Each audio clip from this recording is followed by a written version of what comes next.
뭐가 굵은 스님인지 모르겠는데 귓밥이 굵은가? 예. 이해력이 떨어지는 사람을 걸러낼 수 없는 시스템이라 죄송합니다. 예.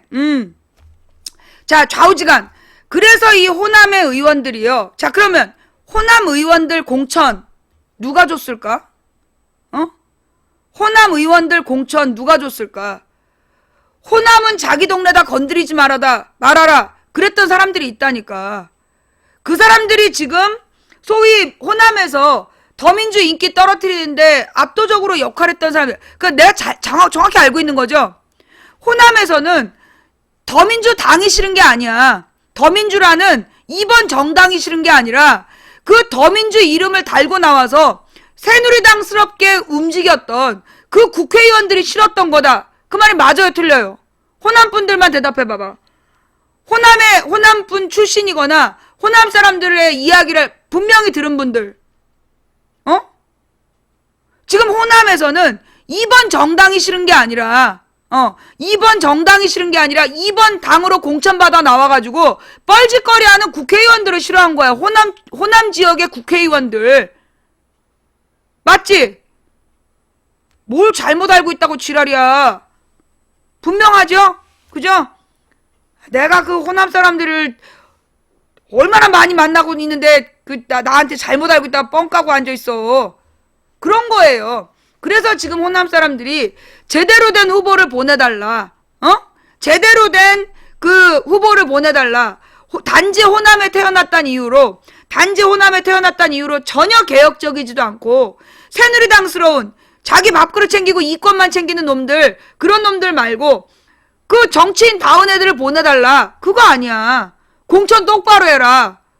내가 분명히 알고 있는 거지. 맞지? 지금 그 호남 사람들이 더민주에게 요구하는 건 그거예요. 호남은 그러니까 왜 그랬냐 하면 이제까지 호남은 2번이 무조건 당선된다.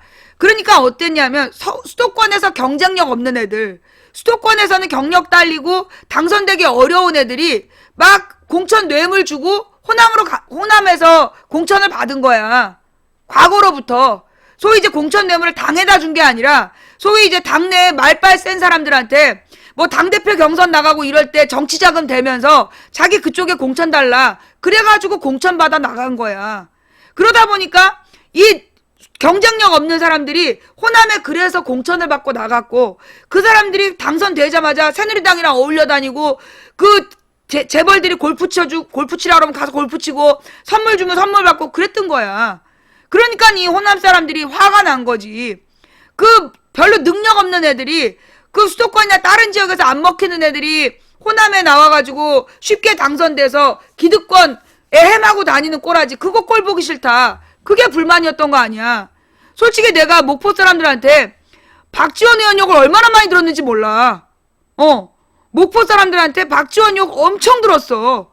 박지원 의원 쪽에서 공천 줬던 지방의원들이 너무나 일 제대로 못한다고. 그거에 대한 불만이 너무 크더라고요. 나 그런 제보도 되게 많이 받았어. 그러니까 실제로 호남 지역의 불만은 왜 이번 정당이 괜찮은 후보를 호남에 공천 주지 않느냐. 늘 뭔가 수도권에서 경쟁력 없는 애들만 공천 주냐. 우리도 안 찍어주겠다. 그걸 보여주겠다라고 하는 거야.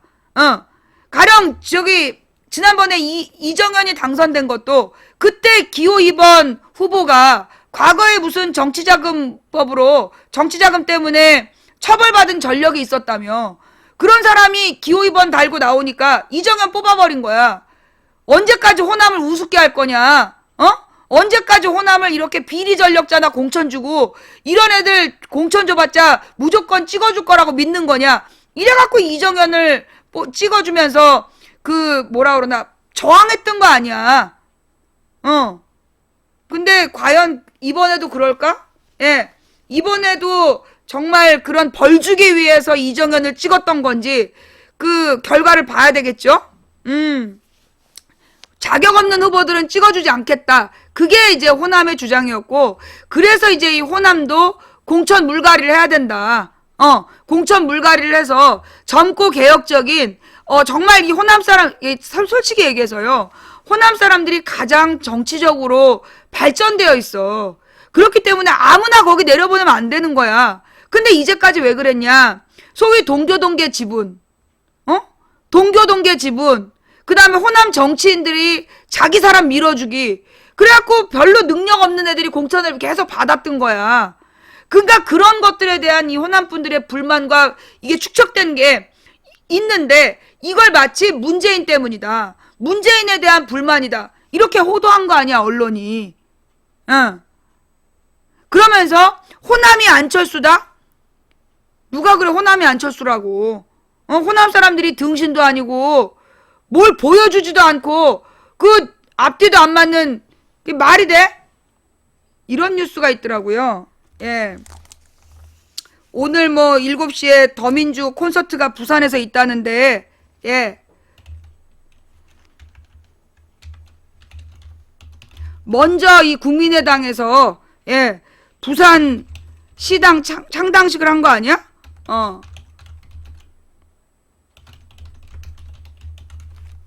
어제? 예.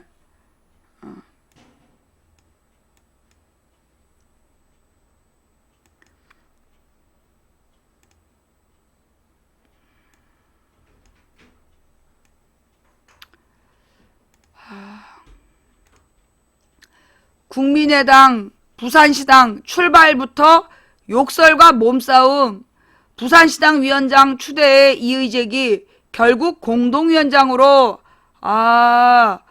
국민의당은 욕하고 몸싸움하면 공동위원장 주는구나. 힘센 사람들은 해볼 만한데? 그죠? 예. 국민의당 부산시당 위원장은 선출부터 매끄럽지 못했다. 근데 참 웃기는 게요. 이럴 때는 국민의당이야. 다른 기사에는 안철수 신당이라고 얘기하는데 이게 좀 안 좋은 기사는 국민의당이라고 쓰더라? 그죠? 이 언론도요. 이게 묘한 그런 게 있어. 이게 이제 보통은 국민의당도요. 여론조사할 때 국민의당 지지율 물어보면 6%가 빠진대. 안철수 신당이라고 그러면 올라가고 안철수 이름 빼면 모르는 당이야. 근데 다른 건 전부 다 안철수 당이라고 이런 일은 국민의당이라고 일제히 쓰더라. 하여튼 안철수 신당 부산시당은 위원장 선출부터 매끄럽지 못했다. 원래 계획은 부산 진구 의사회장을 맡고 있는 김현욱 부산시당 창당준비위원장을 합의 추대 방식으로 위원장에 앉히는 것이었다.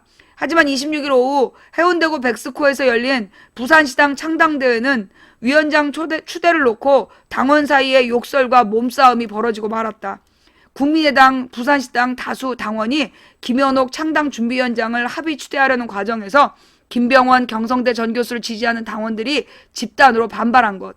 이들의 반대를 무시하고 김 창당준비위원장을 박수로 합의 추대하자 곳곳에서 충돌이 벌어졌다. 김 전 교수 지지자들은 김 전 교수를 공동 창당준비위원장에 추대하기 위해 안철수 국민의당 인재영입 위원장에게 몰려가 집단 항의했고 당 관계자들은 이들과 안 위원장 사이를 막아섰다. 김 전 교수 측 지지자들은 이런 게 개판 정치 아니냐, 미안해요. 이런 게 패권 정치, 미안해요. 개판 정치 아니야? 패권 정치 아니냐면서 이의 제기를 왜 무시하느냐고 따지기도 했다. 또 김 전 교수 측 지지자들은 국민의당 당원 당규를 들어 위원장 추대 방식의 문제점을 지적했다. 국민의당 당원 당규에는 시도당 위원장은 창당대회에서 선출한다는 문구가 명시되어 있다. 결국 5분 동안 정회가 선포됐고 문병호 국민의당 인천시당 위원장이 단상에 올라가 중재에 나서며 충돌은 잦아들었다. 국민의당은 김현옥 창당준비위원장 단독 합의 추대 대신 김병원 전 교수를 부산시당 공동위원장에 임명하는 방식으로 사태를 진화했다. 아니, 그러니까 이게 지금 창당준비위원장이잖아. 이게 무슨 뭐 국회의원 후보도 아니고 창당준비위원장을 놓고 지금 욕하고 몸싸움하고 그런 거야? 나 이거 무슨 뭐 부산시장 자리라든가 국회의원 자리를 놓고 싸우는 건가 했더니 창당 준비위원장을 공동 준비위원장으로 해달라고 지금 이러는 거야? 국민의당 부산시당 관계자는 아직 당원이 확정되지 않은 시점이라 합의 추대 방식으로 위원장을 선출하려 했지만 준비 과정이 미흡해 좋지 못한 모습을 보인 것 같다면서 이후 공동위원장 체제에서 잡음을 줄여 총선 준비를 해 나가겠다고 말했다. 경성대 총장을 지낸 바 있는 김 전 교수는 그동안 남구 출마에 공을 들여왔고 이번 총선에서도 남구 출마를 희망하고 있다.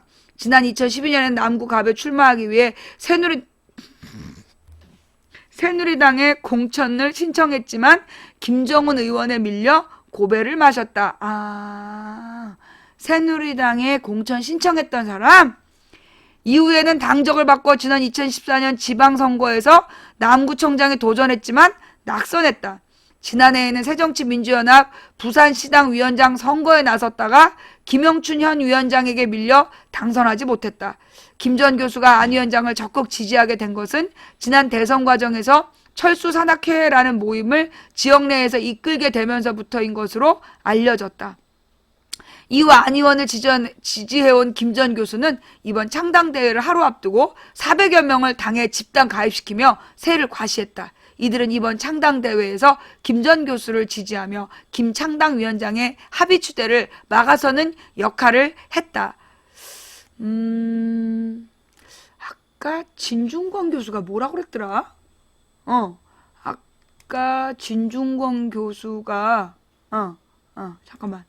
아까 진중권 교수가 국민의당의 마지막에 뭐라 그랬냐면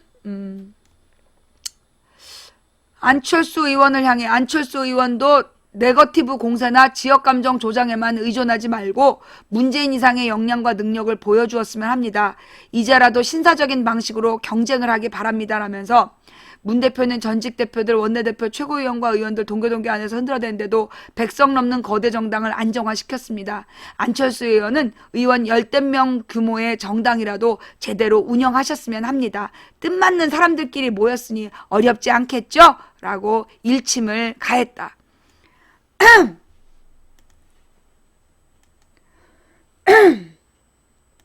아휴, 왜 이렇게 목이 타냐? 아휴.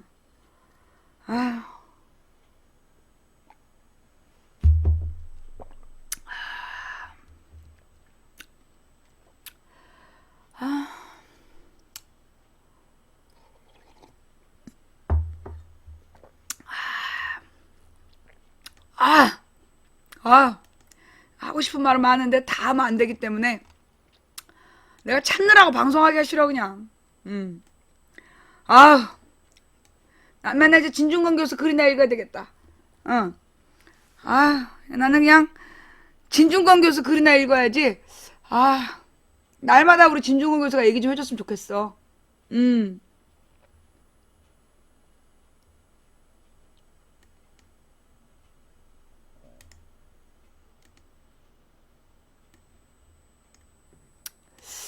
이희호 녹음 사과에도 논란 확산.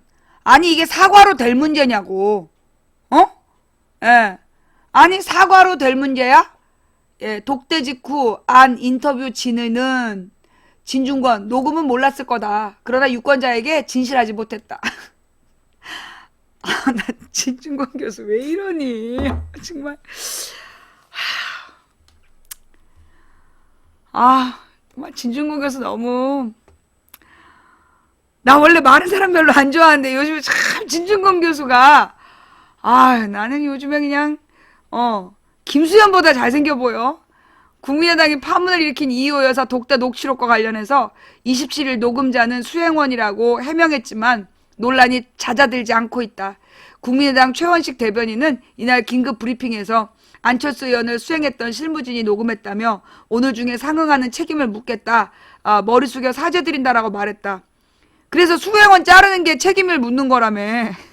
이에 대해 문성근 국민명령 상임 운영위원장은 트위터에서 수행원이 녹음했다 치고 그럼 안철수 의원의 이 발언은 뭐죠? 라고 연합뉴스 TV에 보도된 안 의원의 발언을 지적하며 의문을 제기했다. 연합뉴스 TV에 따르면 안 의원은 이희호 여사와의 독대 직후 인터뷰에서 이 여사가 앞으로 만드는 정당이 정권 교체를 하는데 꼭 중요한 역할을 할 수 있도록 많은 기대를 갖고 있다는 말씀을 해 주셨다라고 말했다. 그래. 녹음은 수행원이 했고 뻥은 안철수가 친 거지 뭐. 그러니까 녹음은 이제 그 수행원이 했는데 뻥은 안철수가 친 거지 뭐. 예. 앞으로 만드는 정당이 정권 교체를 하는데 꼭 중요한 역할을 할 수 있도록 많은 기대를 갖고 있다는 말씀을 해주셨습니다. 이런 말 안 했잖아. 파문의 발단이 된 지난 6일 중앙일보의 보도와 일맥상통하는 발언을 한 것이다. 그러나 월간 중앙이 25일 공개한 녹취록 전문에 따르면 이 여사는 덕담 수준에 불과한 말을 짧게 했을 뿐이다. 앞서 중앙은 6일 꼭 정권 교체하세요. 꼭 이호 여사 안철수 지지란 제목의 기사에서 이호 여사가 무소속 안철수 의원에게 사실상 지지 의사를 밝혔다고 안 의원 측 핵심 관계자가 5일 말했다고 보도했다. 또 이 여사가 이번에는 강한 모습을 보이고 있어 뭔가 이루어질 수 있는 희망을 느꼈다. 꼭 주축이 돼 정권 교체를 하시라. 올해 총선에서도 많은 숫자를 가져야 하는데 라고 말했으며 꼭 정권 교체하세요. 꼭이라고 재차 강조했다고 핵심 관계자는 전했다고 보도했다. 중앙이 뻥을 쳤을까요? 안철수가 뻥을 쳤을까요? 안철수와 핵심 관계자가 뻥을 쳤을까요? 도대체 뻥은 누가 친 거야?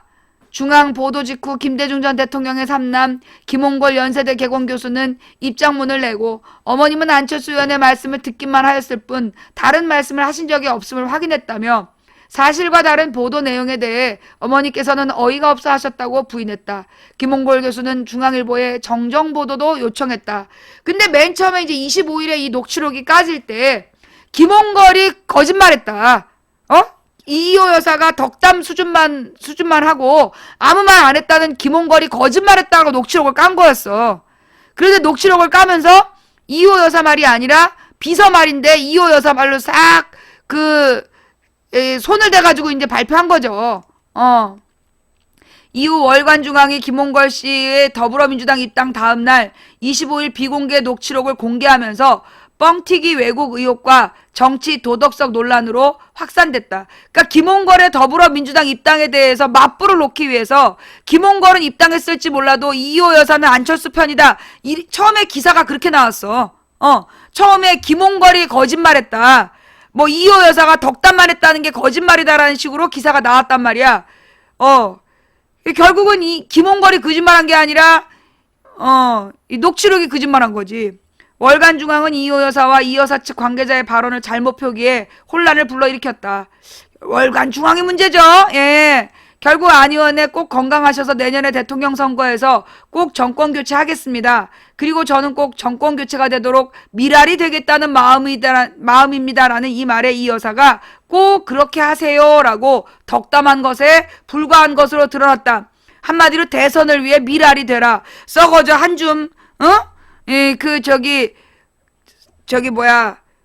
미랄이 되란 얘기냐. 썩어서 뿌리를 내리고 이렇게 자라나라 이런 얘기지. 네가 대선 나가라 이런 얘기는 아니잖아.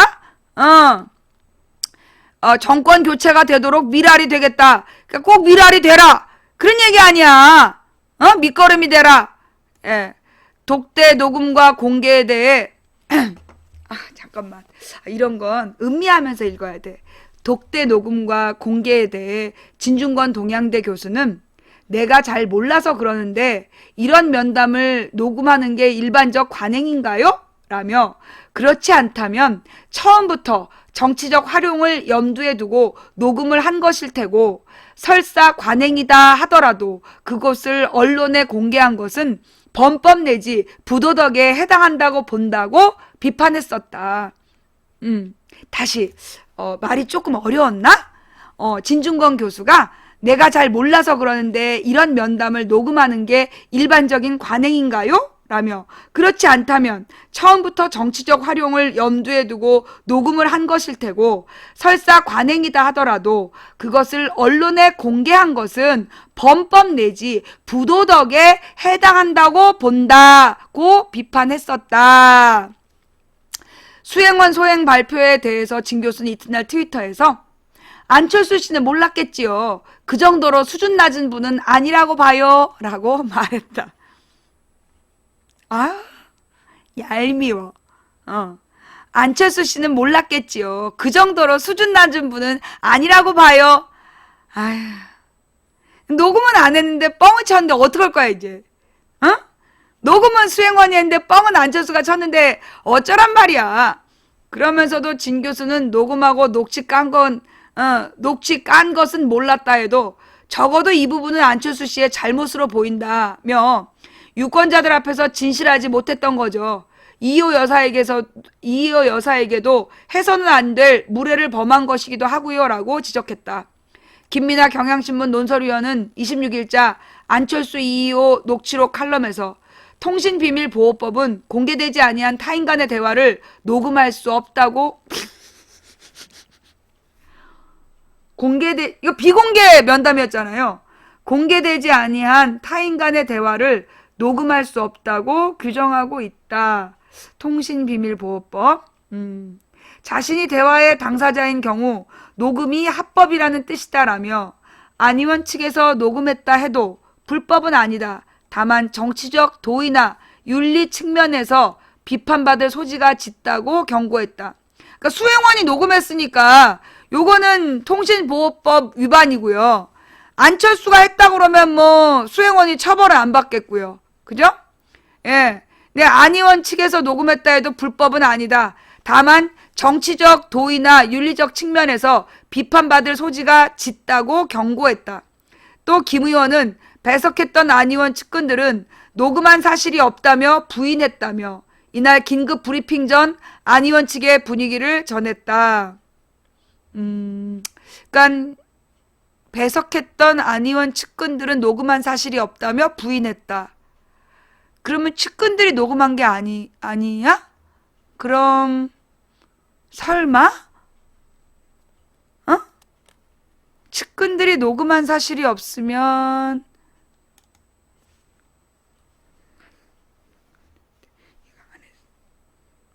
설마 그렇게 수준이 낮으려고 설마 그렇게 수준이 낮게 하겠어?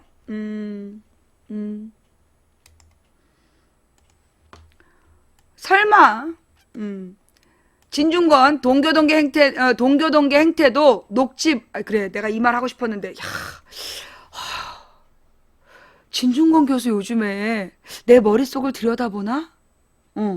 진중권 동양대 교수는 27일 이후 안철수 비공개 회동 녹취록 유출 파동을 계기로 이 못지않게 부도덕한 게 이호 여사가 김홍걸 씨의 정치활동을 말렸다는 사실을 언론에 흘린 동교동계 행태라며 동교동계를 질타했다. 진중권 교수는 이날 트위터를 통해 이같이 말한 뒤 말렸다는 것은 사실이겠죠. 내가 부모라도 말렸을 테니까. 내가 알고 싶은 것은 이 역시 여사님 허락받고 한 일이냐는 겁니다. 라며 동교동계를 정조준했다. 진 교수는 어머니가 아들의 정치활동을 말리는 것은 그 가정의 프라이버시에 속하는 사안이라며 이걸 굳이 언론에 흘린 것은 김홍걸 씨의 입당이 호남에게 줄 충격을 완화하기 위해서였겠지요. 이 역시 이호 여사를 이용해 먹는 짓이라고 단언했다.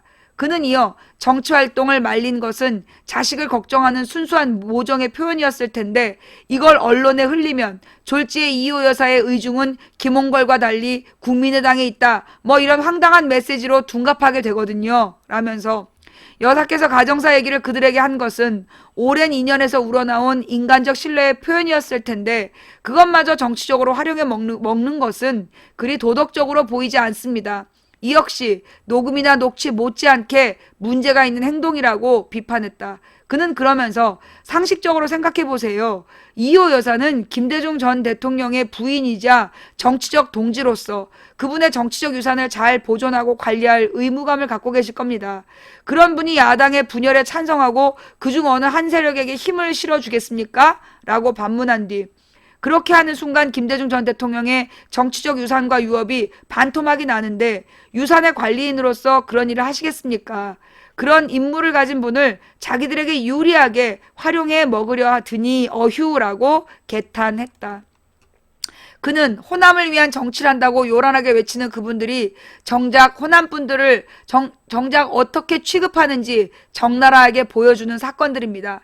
그러니까 제발 사탕 발림에 속아 저 사기꾼들 말 믿지 마세요. 속이 뻔히 들여다 보이는구먼 이라며 우리가 남이가 외치며 나라를 팔아먹어도 새누리당 찍는다는 사람들만으로도 충분히 지겹거늘 세속적 욕망 운운하며 그걸 왜 반대편에서 따라해야 하는지 그 너절한 욕망은 호남의 욕망 아닙니다. 어느 지역에나 존재하는 토어들의 욕망이지 라고 질타했다.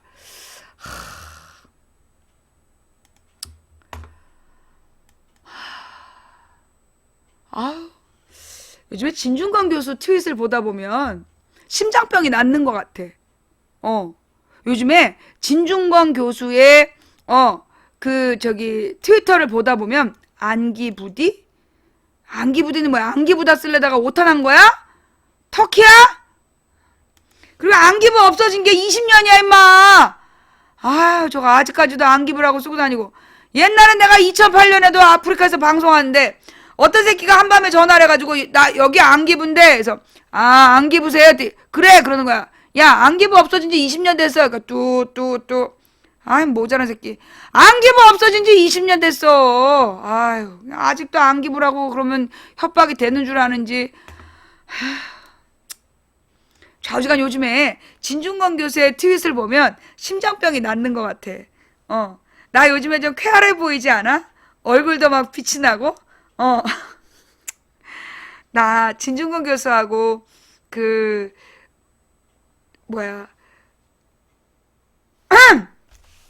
한번 논쟁을 해보고 싶다 이거지. 예, 논쟁을 해보고 싶은 거 아니야. 논쟁을.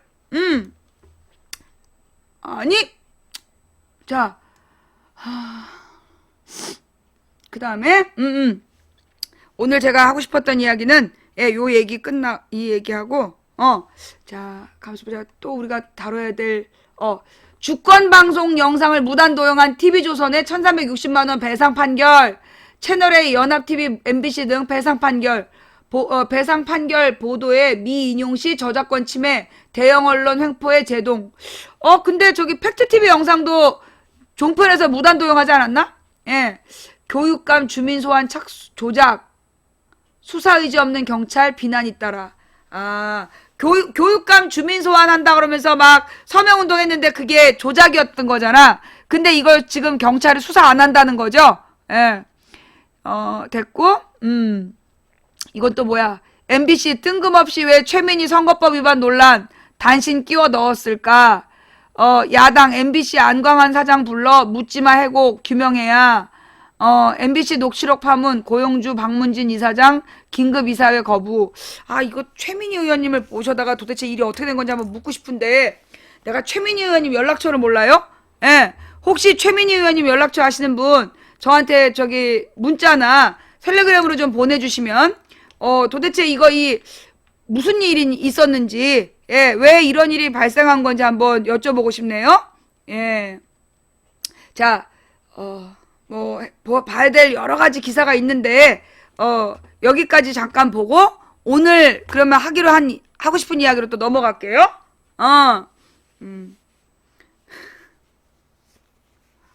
예, 진 교수님 심령치료사 겸했으면 국민의 상처 금방 치료하겠어요.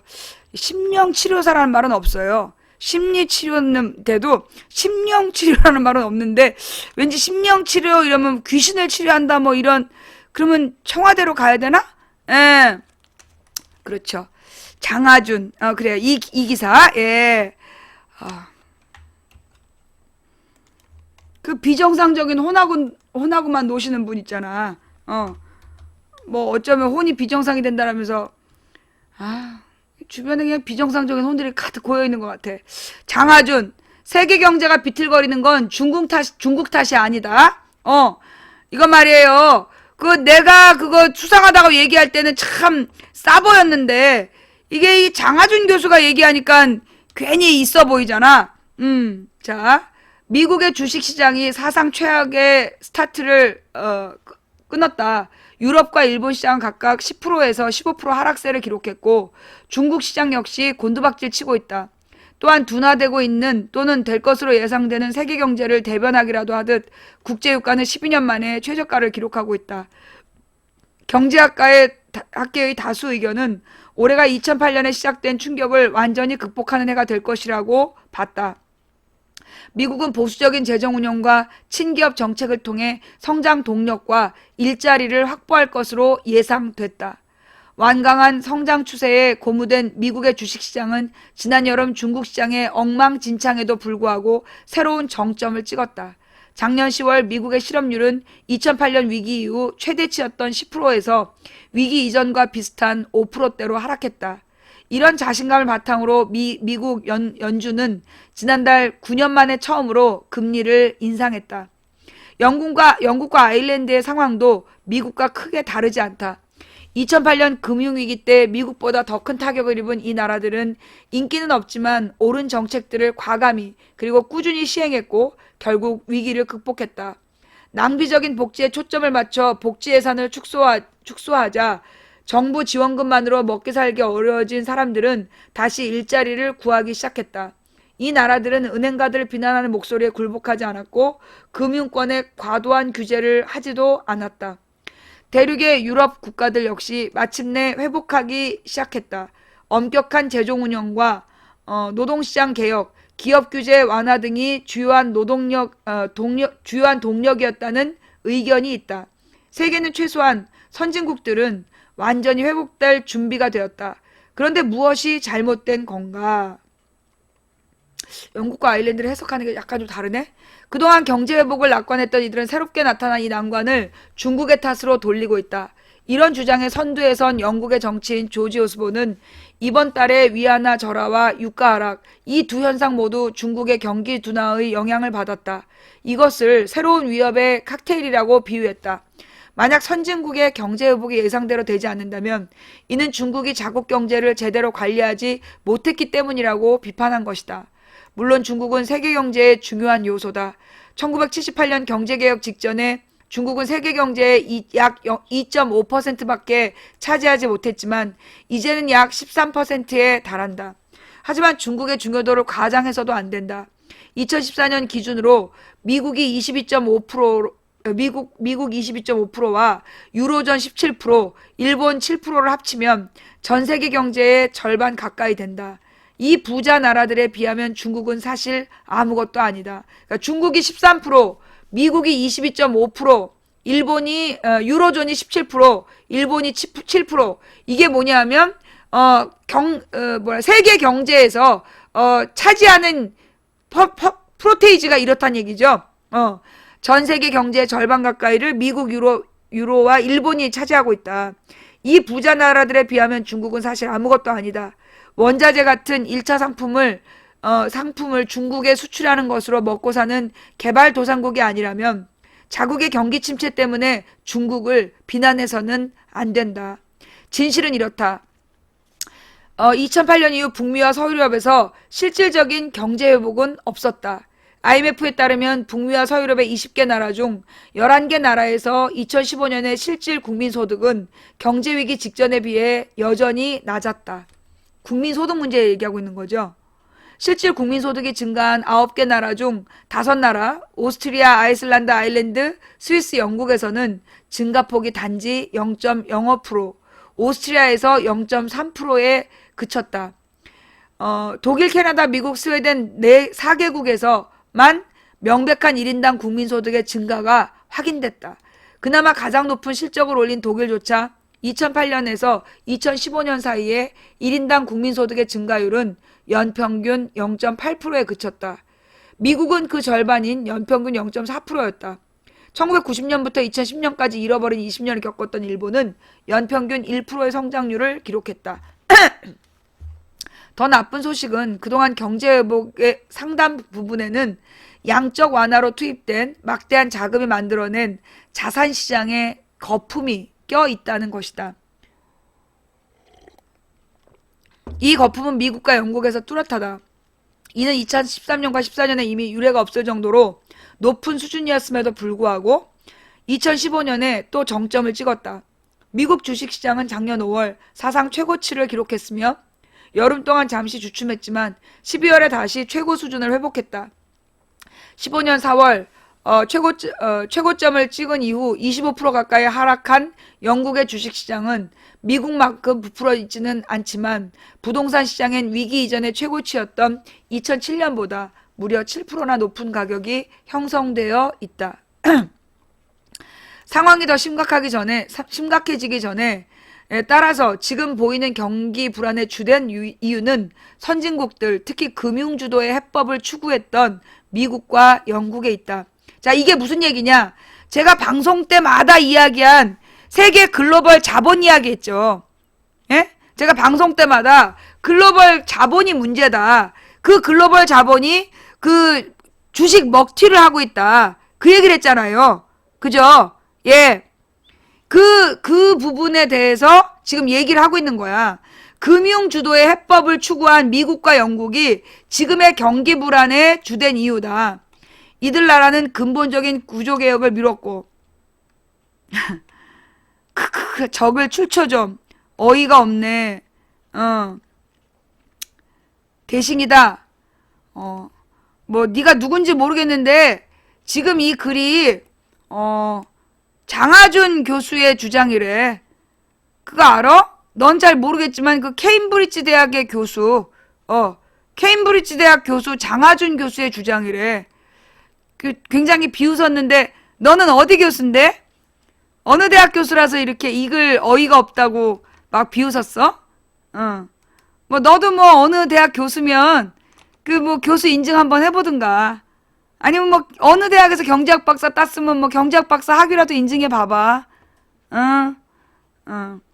막 당당하게 비웃었는데 아니 궁금해서 그래. 궁금해서. 그 부인님 신은미 아니 이거 신은미하고 무관하게 케임브리지 대학 교수 장하준 너네가 막 팔아먹었던 장하준 교수가 박근혜 지지한다고 팔아먹었던 장하준 교수 글인데 비웃더니 왜 갑자기 신은미를 존경하니? 신은미가 누군지도 몰라. 민망하지? 막 일단 대놓고 비웃었는데 막 캠브리지 대학 교수 글이라니까 민망해가지고 엉뚱한 얘기 하는 거지. 정신 차리고 살아. 언젠간 취직해야지. 이럴 시간에 가서 아르바이트라도 하나 하지 그래. 내가 이거 참 당황스러워서 이거. 자, 굉장히 당당하게 막 비웃는 거예요. 예, 적을 황당하네. 출처 좀. 아니 그 장하준 교수 글이라니까 왜 신은미를 찾아? 뭐 신은미란 사람하고 뭐 친해? 애인이야? 하던 말 마저 할게요. 예. 아까 어디까지 했지? 자, 따라서 지금 보이는 세계 경기 불안의 주된 요인은 선진국들, 특히 금융주도의 해법을 추구했던 미국과 영국에 있다. 이들 나라들은 근본적인 구조 개혁을 미뤘고 경제를 회복시키려 시도한 유일한 방법은 또 다른 자산 거품을 만들어낸 것이다. 이게 잘못이다. 정부와 금융 부분은 이런 내실 없는 회복을 통해 화려한 컴백을 했고 자신들이 만든 거대한 버블이 마치 경제의 건강한 회복인 것처럼 떠들어댔다. 근데 아니라는 거죠. 천천히 내려앉든 혹은 순식간에 곤두박질 치든 상관없이 최근의 불안정한 시장 상황은 우리가 이미 망가진 경제 모델을 붙들고 지난 7년을 낭비했음을 증명한다. 우리는 상황이 더 심각해지기 전에 새로운 모델로 이를 교체해야 한다.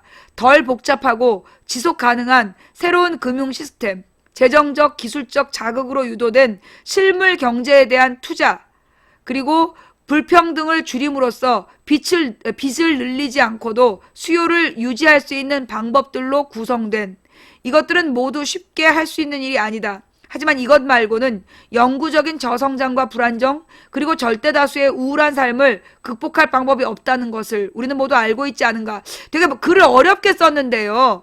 아마 이게 좀 영어로 쓴 거를 한국말로 다시 해석했나 봐. 이게 아무래도 좀 이게 직접 장하준 교수가 이쪽으로 투고했다기보다 왠지 영어 글을 번역한 듯한 느낌이 드는데? 아니면 이 장하준 교수가 영어체로 글을 쓰나? 좌우지간 영어 말을 어렵게 했는데, 실제로 이 모든 문제는 뭐 이 주식 거품이나 주식 거품이나 금리 장난으로 해결될 수 있는 문제가 아니다.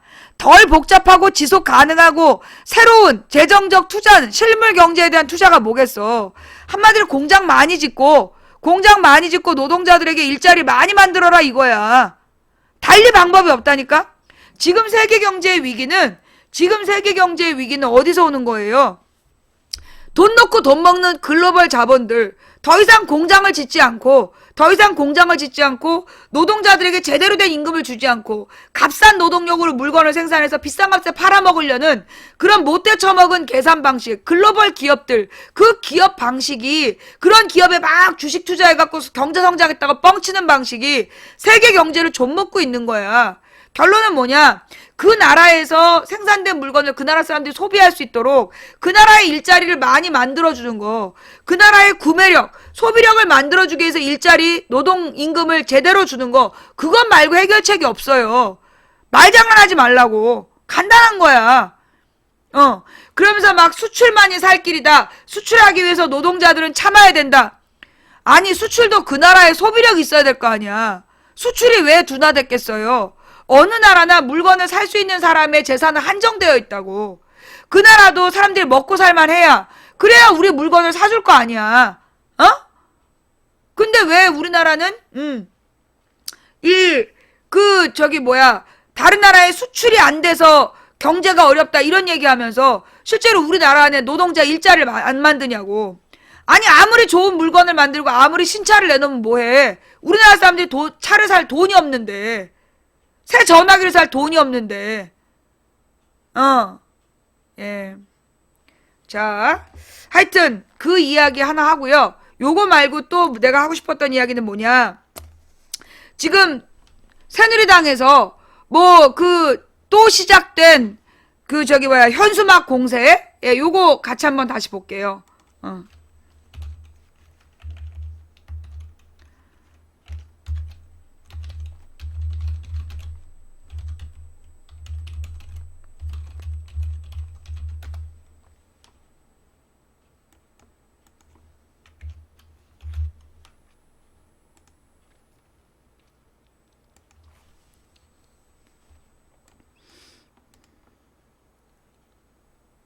이 누리과정을 가지고 계속 이것도 되게 중요해요.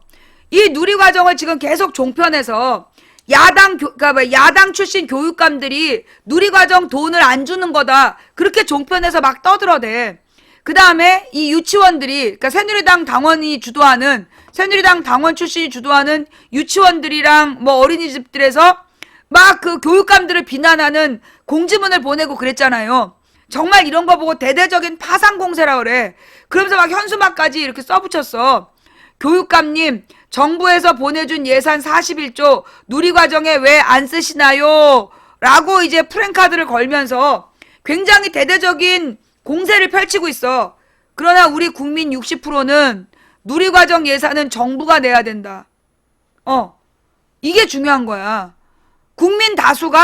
지금 국민 다수가 누리과정 예산은 정부가 내야 된다. 이게 다수 의견이잖아. 그죠? 모든 여론조사에 그렇게 나와.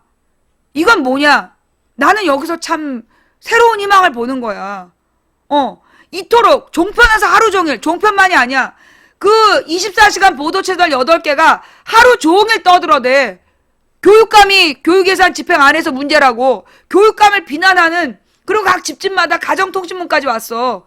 이 정도면 국민들이 박근혜 말에 넘어갈 듯도 한데, 국민 다수가 누리과정 예산은 정부가 내야 된다. 즉 그렇게 얘기하고 있잖아. 그죠? 누리과정 예산은 박근혜가 내야 된다라고 얘기하고 있어. 이게 바로 이제 국민들이 쟤네들이 만들어 놓은 메커니즘으로는 통제가 안 된다는 거야. 지네들이 만들어 놓은 시스템으로 이 국민들을 속여 먹을 수 없다는 거. 나는 그렇게 보고 있어요. 솔직히 그렇잖아. 이게 왜 그러냐. 아주 교육감님, 정부에서 보내준 교육예산 41조 누리과정에 왜 안 쓰시나요? 이거 41조 초중고 예산이잖아. 초중고 예산을 유치원에다만 쓰라는 게 말이 되냐고. 남매끼리 싸움 붙이는 거야 지금?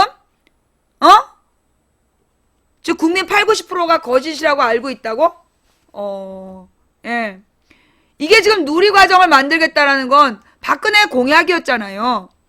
어제부터 수도권 지역에 새누리당의 누리과정 현수막이 내걸리고 있습니다. 교육감님 정부에서 보내준 교육예산 41조 누리과정에 왜 안 쓰시나요? 라는 현수막 문구만 보면 교육감들은 돈을 받고도 누리과정 예산을 편성하지 않는 나쁜 사람들이 됩니다. 실제로 일부 카톡방이나 학부모 할아버지 할머니들은 이 현수막 문구처럼 정부가 아닌 교육감을 비난하고 있습니다. 다 국정원 네트워크잖아. 누리과정은 이번 4.13 총선에서 가장 중요한 쟁점이 될 것입니다. 4월 13일은 새학기가 시작된 지 얼마 안 되기 때문에 누리과정 예산 때문에 가정마다 난리가 날 가능성이 큽니다. 특히 자식이라면 끔찍하게 여기는 한국 부모들의 주요 관심사이자 돈이라는 경제적인 측면도 포함하고 있어 총선 여론을 움직일 카드가 될 수 있습니다. 이런 기회를 새누리당과 정부가 놓칠 리 없습니다. 새누리당은 누리과정을 둘러싼 문제를 시도교육청에 떠넘기면서 진보 교육감들과 야권을 비난하고 박근혜 대통령은 자신이 추진하는 법안 통과에 압박카드로도 쓸 수 있습니다. 여기서 새누리당이 착각한 게 뭐냐? 작년 지방선거에서 왜 모두 진보 교육감이 당선됐냐는 거야. 전국의 다수의 교육감이 진보 교육감이 당선됐던 이유가 뭐냐? 교육 문제에 있어서는 이 학부모들 다수가 진보 교육감을 선택했다는 거예요. 그렇잖아. 예. 자, 그런데 얘네들은 지금 자기네들이 이렇게 거짓말하면 그리고 이 교육감은요, 기호도 없어요. 기호도 없는데 그 진보 교육감을 국민들이 알아서 찍어낸 거 아니야, 학부모들이. 입소문 내가지고. 입소문으로 해서 진보 교육감을 다 당선시켰다는 건 학부모 네트워크가 어마어마하다는 얘기예요. 그 어마어마한 학부모 네트워크를 졸로 보는 거지. 즉 이게 학부모 네트워크도 모르고 교육에 대해서 모르는 할아버지 할머니들한테는 통하는 얘기지. 실제로 이게 정말로 집에서 돈 만지는 엄마들은 뭔지 알아. 이게 무슨 얘기인지. 예. 도대체 누구 말이 맞는 거야?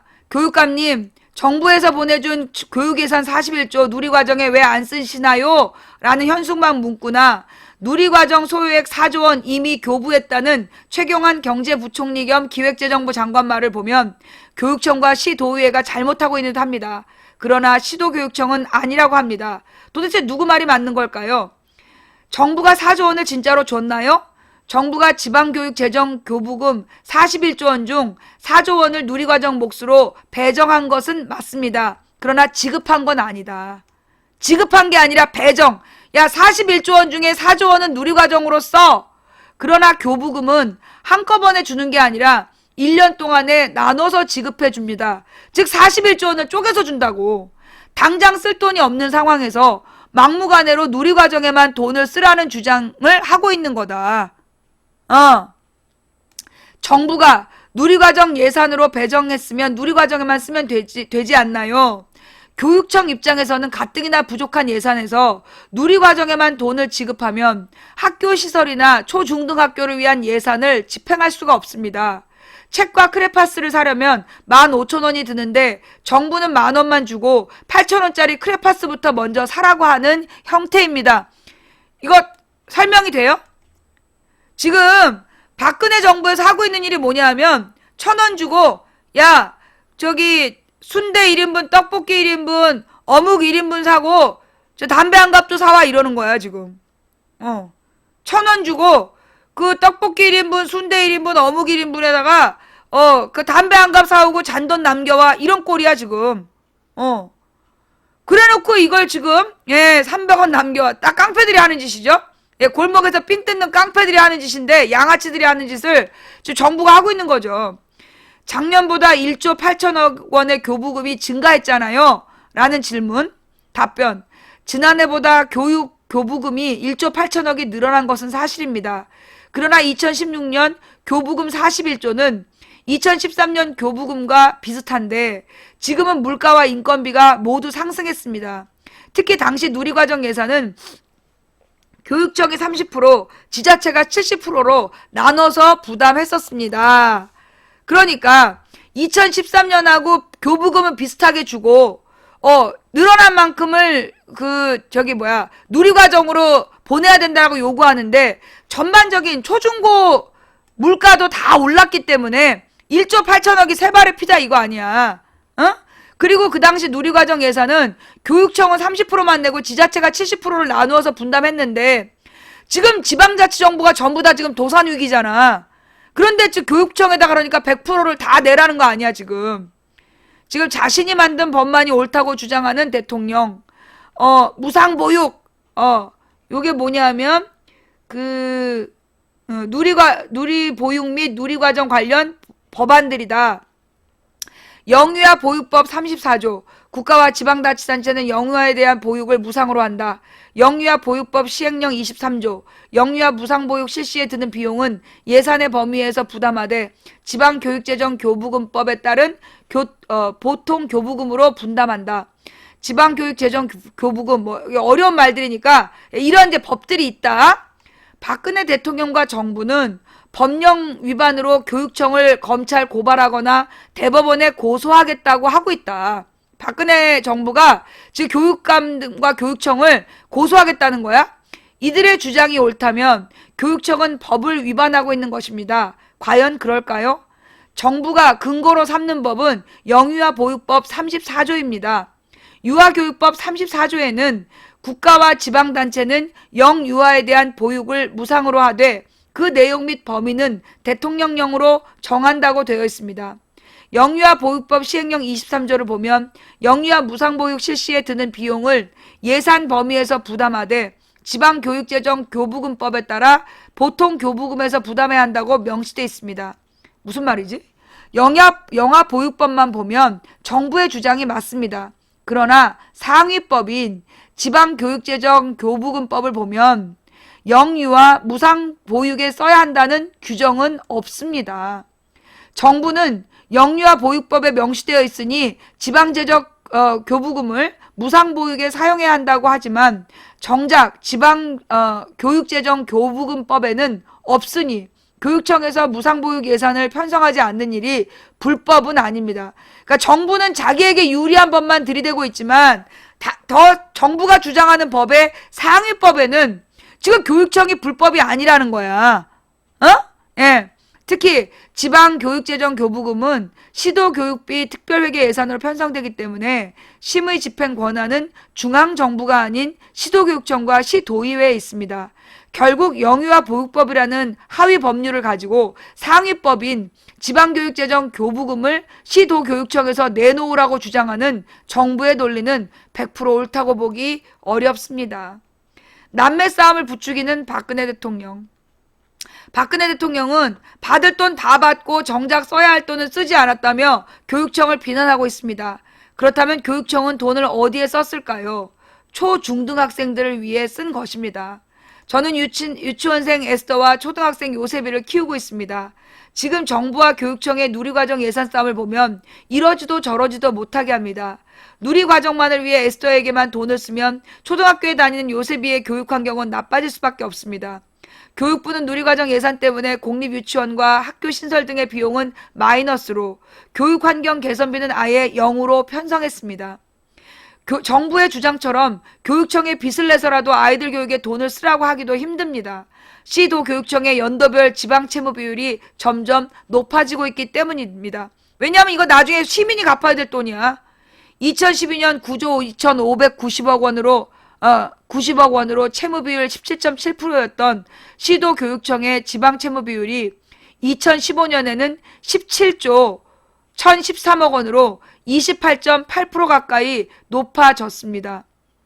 구조가 17조 되면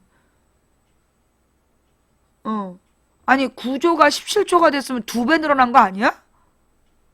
18조가 2배인데 가면 갈수록 채무가 늘어나고 있다는 사실은 앞으로 교육재정이나 교육환경이 더 나빠질 수 있음을 의미합니다.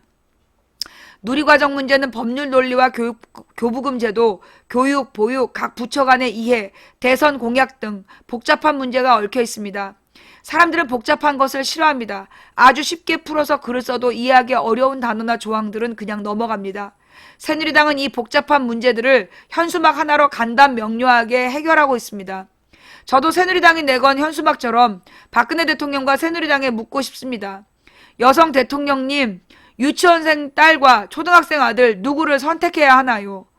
교육은 한 아이만 잘 키우는 것이 아닙니다. 모든 아이를 함께 건강하고 올바르게 키우는 일이 바로 교육이고 양육입니다. 아빠는 두 아이를 모두 잘 키우고 싶습니다. 이게 지금 아직도 이게 이제 박정희 때 했던 거죠. 박정희 때처럼 자기네가 언론으로 막 떠들고 야당한테 덮어씌우면 전부 다 야당에게 비난을 몰아가던 그런 시절이 있었어요. 얘네들은 지금도 그렇게 세상을 바라보는 거야. 여러분, 지금 세상이 그런 세상인가요? 누리과정 1,000원 주고 치킨 과자 사오라는 꼴, 보육대란 양비론이 타당하지 않은 이유. 네, 비슷한 내용이겠지만 좀 더 쉽게 설명한 글일까요? 누리과정 1,000원 주고 치킨 과자 사오라는 꼴, 보육대란 양비론이 타당하지 않은 이유. 예전 군대 농담에 고약한 말년병장이 신병에게 PX 심부름을 시키는 내용이 있었습니다.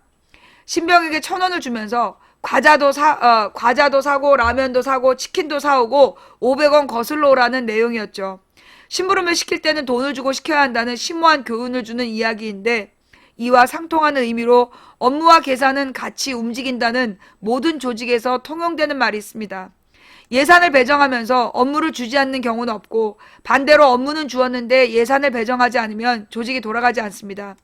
특히 정부 조직은 엄격한 예산 제약하에서 돌아가기 때문에 예산과 업무가 대응되는 것이 중요합니다. 그래서 정부의 모든 계획에는 어떤 일을 할 것인지, 즉 업무, 거기에 필요한 돈은 얼마이며 어떻게 조달할 것인지 예산의 내용이 반드시 들어가 있습니다. 또한 중앙정부와 지방정부의 업무 분담이 바뀌는 경우에도 예산의 배분 기준이 변경됩니다. 예를 들어 중앙정부가 하던 업무를 지방정부로 이관하게 되면 국세 일부를 지방세로 전환하거나 국세 중 지방정부에 배분되는 비율을 상향 조정해 왔는데, 이게 상식에 부합한 업무 처리입니다. 누리과정 도입 시 제도의 정착 단계에서 연간 4조 원이 소요된다고 추정해. 그렇다면 보육대란의 원인이 되는 업무는 언제 생겼을까요? 중앙정부는 관계부처 합동계획 발표란 형태로 2011년과 12년 모두 두 차례에 걸쳐 만 3세에서 5세 누리과정 도입 계획을 발표합니다. 이 계획에 따라 그동안 유치원과 어린이집으로 나누어 있던 것을 누리과정으로 통합하여 지방교육청에 맡깁니다. 이렇게 재정지원 체계를 하나로 통일하는 한편 2012년에는 만 5세, 2013년에는 만 4, 5세, 2014년에는 만 3에서 5세 누리과정 예산을 정부에서 지원하기로 결정합니다. 당연히 그 계획에는 소요 예산이 추정되어 있는데, 요약하면 아래 표와 같이 2015년 기준으로 약 4.5조 원 정도의 금액이 필요하다고 예측되어 있습니다. 그리고 그 재원 조달은 2014년까지는 국비 등으로 일부 지원하되 15년 이후에는 지방교육청이 관리하는 지방교육재정교부금을 통해 해결하는 것으로 되어 있습니다. 여기까지 보면 정부의 주장이 틀리지 않는데요. 여기에서 잠깐 교육교부금이 어떻게 계산되는지 살펴보겠습니다. 중앙정부는 거두어들인 내국세 중 일부, 즉 20.27%와 교육세 전액을 교육교부금이란 이름으로 지방교육청으로 교부합니다. 이 돈은 지방교육청이 일을 잘한다고 늘어난 돈도 아니고 중앙정부가 증가시키려고 마음을 먹었다고 마음먹은 대로 늘어난 돈도 아닙니다. 경제성장률이 높고 세수가 잘 거치면 계획대로 늘어나지만 경기가 안 좋으면 예상보다 덜 늘어나거나 오히려 줄어드는 금액입니다. 이제 상식적인 질문을 던져보겠습니다. 업무와 예산이 같이 움직인다는 상식에 근거하여 2012년부터 단계적으로 누리과정 예산 부담이 늘었다면 교부금의 교부율이 변동되었을까요? 돈도 같이 늘어나야 되겠죠. 업무는 새로 생겼고 그 업무를 지방교육청에 맡겼으면 예산 배분 기준이 바뀌었어야 하는 거 아닐까요? 그런데 교부금의 교부율은 2010년 이후로 변동되지 않았습니다. 계속 20.27%입니다. 교부금의 배분 기준이 되는 내국세 금액이 200조 원 내외이니 2% 정도 변동시켜주면 4조 원이 확보될 텐데 그 교부율은 요지부동이었습니다. 말이 어려운데 하여튼 그 비율이 늘지 않고 있다. 그러니까 돈은 안 늘어났다는 얘기야.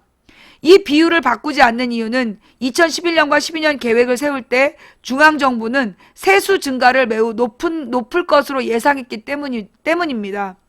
중앙정부는 매년 향후 5년 단위로 걷어들일 돈과 쓸 돈을 계산하는 국가재정운영계획을 작성합니다. 계획 수립 시점이 2012년 국가재정운영계획상 교육 교부금의 추이는 아래와 같습니다. 즉 교부금이 2014년 이후에 교부율 변동 없이도 매년 약 4조 원 정도 늘어나는 것으로 예상했습니다. 그러다 보니 2011년과 12년 합동부처 누리과정 교육계획의 정착 단계에서 4조 원 정도 소요되는 누리과정 예산을 교육 교부금으로 해결하면 된다는 내용이 들어가 있었던 것이다. 그러니까 이거는 맨 처음에 교부율, 즉 교육 자금으로 비율을 정해놨는데 세수가 늘어나면 비율에 따라서 세금 숫자도 늘어날 거다. 돈도 늘어난다라는 착각을 가지고 해놨는데, 한편 최경환 부총리는 지난 1월 5일 담화에서 4조 원을 포함해서 교육 교부금을 내려보냈다고 발표했습니다. 작년 12월에 추경호 국무조정실장이 12년 이후 교부금을 단계적으로 확대 지원했다. 16년에는 1조 8천억 원이 증가될 것으로 전망한다고 밝혔습니다. 설마 경제부총리와 국무조정실장이 거짓말할 리는 없을 것 같은데 당초 계획을 세울 때 예상했던 것처럼 교부율은 변동되지 않았지만 교부 금액은 늘어난 것일까요? 실제로 교부된 금액도 증가하지 않아요. 뭐야? 뻥인 거지. 그러니까 교부율은 그대로라도 4조 원씩 늘어날 거라고 계산했던 그 계산을 믿고 내려보냈다는 뻥까지 친 거네. 그지? 아래표는 실제 교부 금액과 12년 국가재정운영계획 교육 교부금입니다. 안타깝게도 실제 교부 금액은 거의 늘어나지 않았습니다. 그나마 전년 대비 늘어났던 2016년도 2013년과 비슷한 수준입니다. 매년 3, 4조 원이 발생하는 업무는 교육청에 맡겼는데 교육청에 내려보내는 돈은 그대로였던 것입니다. 이거 여러분 알고 계셨어요? 뻥이었던 거야. 4조 원을 내려보냈다, 1조 8천 원을 더 보냈다, 다 뻥이었던 거야. 엉터리 국가재정운영계획에 근거한 교육 교부금 증가 추정. 여기서 잠깐 국가재정운영계획과 실제 교부금액의 차이가 큰 이유를 살펴보고 가겠습니다. 이 계획은 향후 5년간 기간에 대해 추정합니다. 예를 들어 11년, 이 계획에선 현재 예산이 집행 중인 2011년을 1년 차로, 예산안을 작성 중인 12년은 2년 차로, 13년부터 15년은 3에서 5년 차로 들어가 있다. 1년 차는 작년에 편성한 당해년도 예산이고 2년 차는 현재 편성 중인 내년 예산안이기 때문에 엉터리 숫자를 넣을 수가 없다. 그런데 3년 차부터 5년 차까지는 검증이 어렵다. 15년에 대한 예상치가 11년부터 15년까지 5번 등장하게 되는데 국가재정운영계획에서 3년차부터 5년차를 얼마나 잘 추정했는지 보기 위해 5번의 추정치가 어떻게 변했는지 살펴보겠습니다. 어렵다. 정지 집중해봐. 그러니까 11년에는 13년이 3년차였어. 14년에는 그러면서 이제 43.2, 39.5 이렇게 돼 있다. 그 다음에 이제 추정 시점, 그 다음에 이제 이 2012년에는 47.7을 예산 짜면서 45.4, 41.3 이렇게 추정했다. 이거 봐도 모르겠는데? 요렇게 이제 추정 시점이 이렇다. 차이가 난다라는 거죠. 뭔 말인지 알았다. 2011년에 2013년을 추정하면 43.2조지만 실제로 2013년에 그 전에는 47.7조다.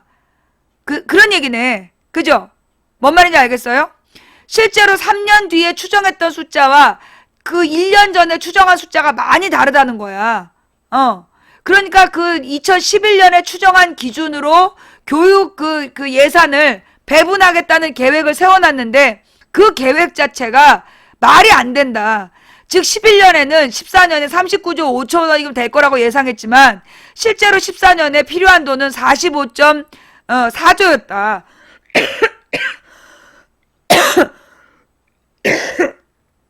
금액이 달라진다는 거야. 3년 전에 예상하고 1년 전에 예상하고 2년 전에 예상하고 금액들이 달라지고 있다. 그러니까 이 추정이라는 게 정확하지 않다. 15년의 교부금 추정치에 대해 11년에는 49.4조 원 5년차 예측으로 예측합니다. 다음해 12년에는 비슷한 수준인 49.1조 원으로 예측합니다. 그런데 그 숫자가 13년에는 43.2조 원으로 14년에는 39.2조 원으로 뚝 떨어집니다. 15년 예측치만 그런 것이 아닙니다. 16년부터 18년까지 예측치도 매년 예측할 때마다 뚝뚝 떨어지고 있습니다. 11년, 12년 계획을 세우면서 이런 엉터리 국가재정 운영계획에 근거해서 교육 교부금으로 누리과정 소요 예산이 충당 가능하다고 했던 것입니다. 그러니까 여기 보면 49.4, 49.1 그래놓고 3년 뒤에는 43.2. 왜냐 이명박 정부에서 2013년이 박근혜 정부잖아. 박근혜 정부에는 6조 원이 덜 필요할 거야. 박근혜 정부 2년 차에는 그 10조 원 정도가 덜 필요할 거야. 이렇게 짜놨네. 그 얘기를 하는 거구만. 이명박이 11년에 예측하면서 지네들은 49.4, 49.1이 필요한데 그 다음 정권은 43.2, 39.5만 필요하다. 이렇게 계산을 했단 얘기네. 예. 이게 계산 자체가 3년차, 4년차, 5년차에 대한 예측 자체가 말도 안 되는 비현실적인 예측인데, 그 예측에 따라 얘네들은 지출을 하고 있다는 얘기야. 그러니까 2015년 예측치만 그런 게 아니라 16년, 18년의 예측치도 매년 뚝뚝 떨어지고 있다. 11년, 12년의 계획을 세우면서 이런 엉터리 국가재정 운영계획에 근거해서 교육 교부금으로 누리과정 소요 예산 충당이 가능하다고 생각했던 것이다. 주장했던 것이다. 지금도 중앙정부는 17년에 44.3조 원이 배부될 테니 올해만 대충 넘기자고 하는데 검증 안 되는 3년차 예측에서 검증되는 2년차 예측으로 바뀔 때 약 4조 원의 예상치 감소가 있었다는 점을 고려하면 암담한 이야기다. 요건 뭔 말인지 모르겠다. 좌우지간 중앙정부가 넘어가자라고 얘기하고 있지만 현장에서는 불가능한 액수다 이런 얘기죠. 그러면 3년간 지방교육청은 살림을 어떻게 했을까요? 빚을 내서 충당했습니다.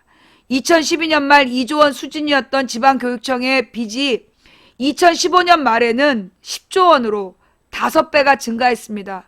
한편으론 3년 동안 이러면 큰일 난다. 대책을 세워달라고 중앙정부에 요구하면서 한편으로는 빚을 내면서 버티고 있었던 것이다.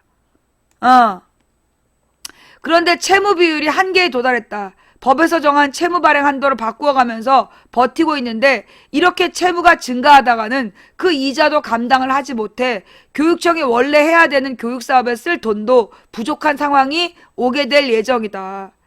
규정을 바꾸었으니 내려보낸 셈이다. 연병. 그러면 최경환 부총리는 무슨 근거로 4조 원을 내려보냈다고 했을까요?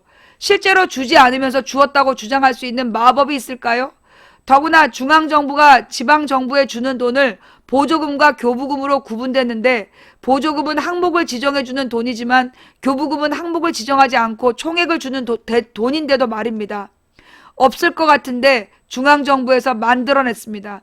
작년 10월에 지방재정법 시행령을 개정하면서 지방교육청 예산을 편성하는 의무 지출에 이 누리과정 예산을 포함시킵니다. 총액을 보내주고 예산은 지방교육청이 알아서 편성하지만 누리과정 예산은 꼭 포함해서 예산을 편성하라고 규정을 바꾼 거죠. 내려보내는 공식도 그대로, 실제로 내려보낸 금액도 그대로지만 관련 규정을 개정했으니 준 셈이다. 라고 규정하고 있는 겁니다. 이게 뭔 말이지? 이 부분은 우리가 분명히 알겠다. 그죠? 금액을 4조 원을 더 보낸 게 아니라 원래 교육청 예산에서 4조 원을 더 해준 게 아니라 교육청 예산을 똑같이 주면서 거기서 4조 원은 누리과정으로만 쓰라고 정했다는 얘기야. 그래놓고 그거를 내려보낸 거라고 우기고 있다. 실제로 내려보내는 돈은 그대로인데 규정을 바꿔 돈을 주었다고 주장하고 그 말을 안 따르면 법적, 행정적, 재정적 조치를 취하겠다고 겁박하는 중앙정부의 모습이 고약한 말년병장의 행태와 닮지 않았나요? 심부름을 시키든 일을 시키든 돈을 주고 해야 하는데 말입니다. 그리고 지방교육청의 반응은 자기 돈으로 심부름값을 메우던 신병이 도저히 버틸 방법이 없어 살려달라고 하는 것과 다르지 않습니다. 이 상황에서도 신병을 나무라는 것이 옳다고 생각하시나요? 이게 지금 박근혜식 누리과정이다. 그럼 누리과정은 왜 꼭 하라 그래? 지 공약이라고. 지 공약이니까 원래 초중고에다가 쓸 돈을 빼가지고 누리과정으로 쓰라고. 내가 자기네들이 그렇게 시켰는데 왜 말 안 듣느냐고 고소하겠다고 지금 협박하고 있는 거야. 이게 어디서 말년병장 양아치 깡패 조폭짓을 하고 앉아있는 중앙정부. 자, 여러분, 그러면 이 지방교부금이라는 거 말이에요. 사실 이게 지방정부의 교부금 원래 노무현 때 어떻게 마련했냐 하면 부자들한테 세금을 걷었어요. 법인세, 대기업한테 법인세를 걷고, 그 다음에 그 부동산 많이 갖고 있는 막 이명박 때 장관들 40몇 채씩 갖고 있잖아. 부동산 많이 갖고 있는 인간들한테 종합부동산세를 걷었어. 그래서 그 돈으로 들어온 돈을 지방교부금으로 나눠줬던 거야. 근데 그거 누가 없앴어? 이명박이 없앴어. 그래갖고 줄어든 세금이 22조 원인가 돼. 22조 원을 세금을 줄였다고.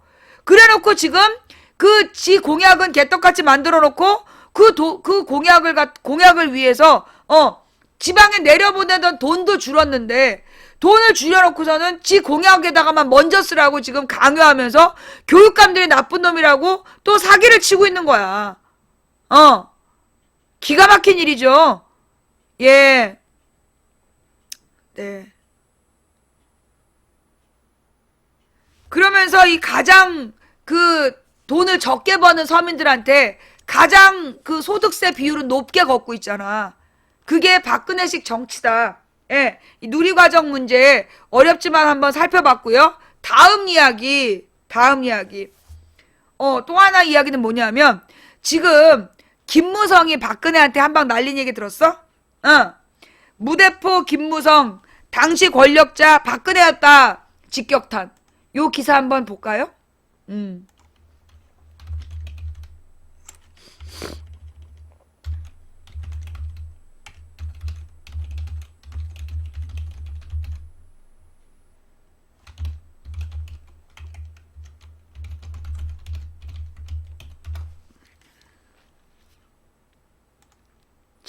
이게 무슨 얘기냐?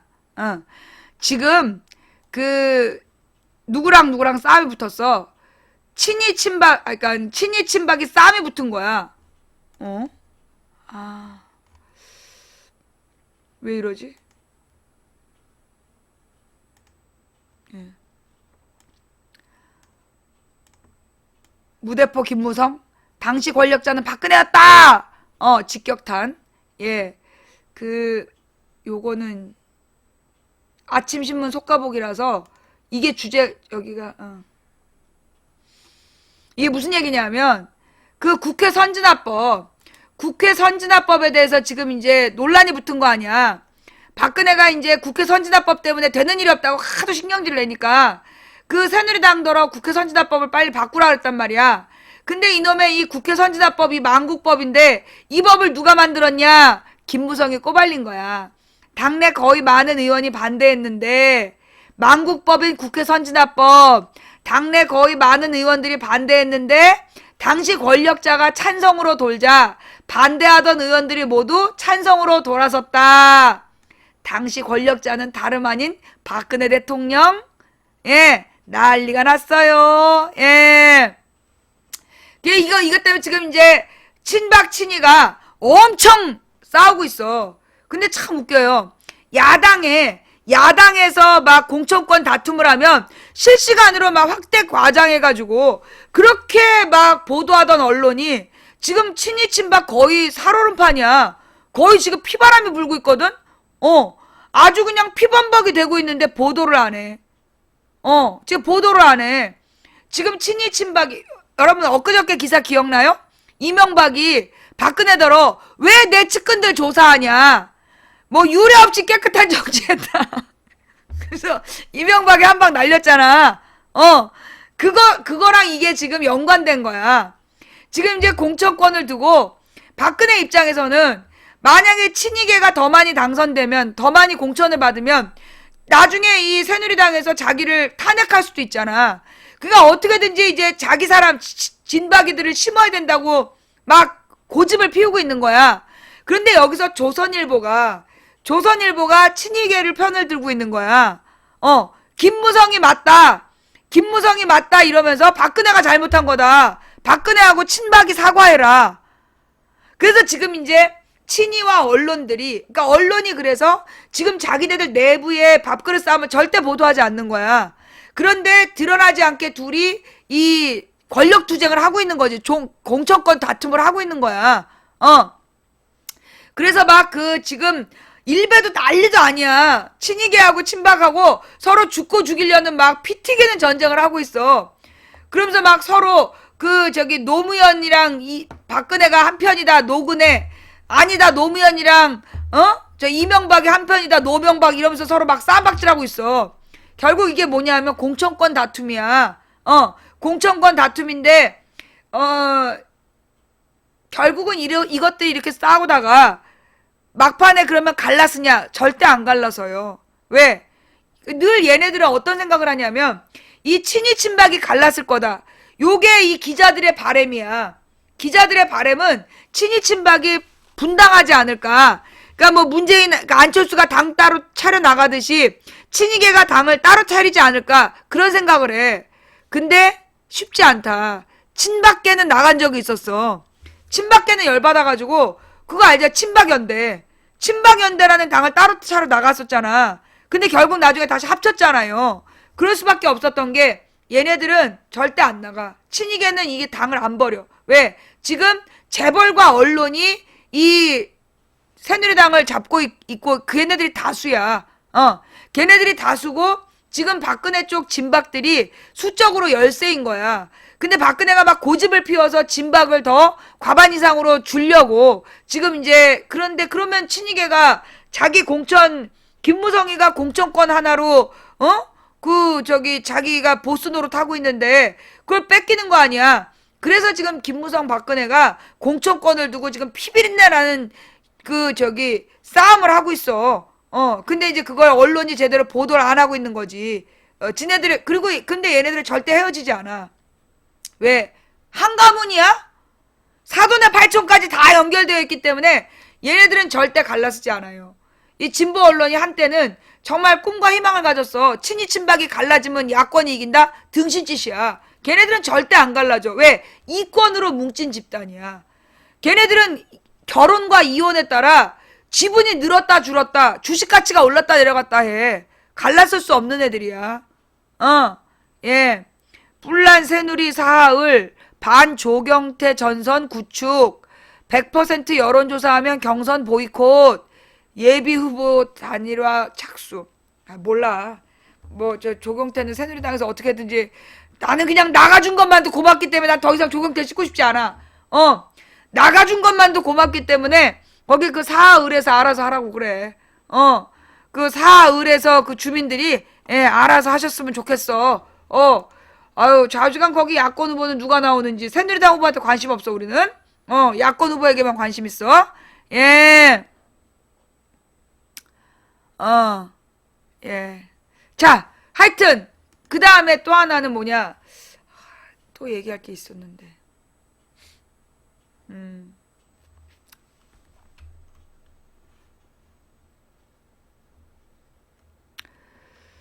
김종인 하루 1점씩 전진하겠다. 광주분들께 죄송. 이건 뭔 말이지?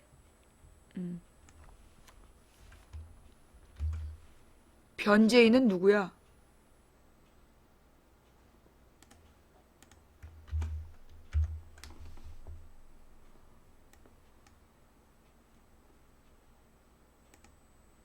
변재인이라는 사람도 있어?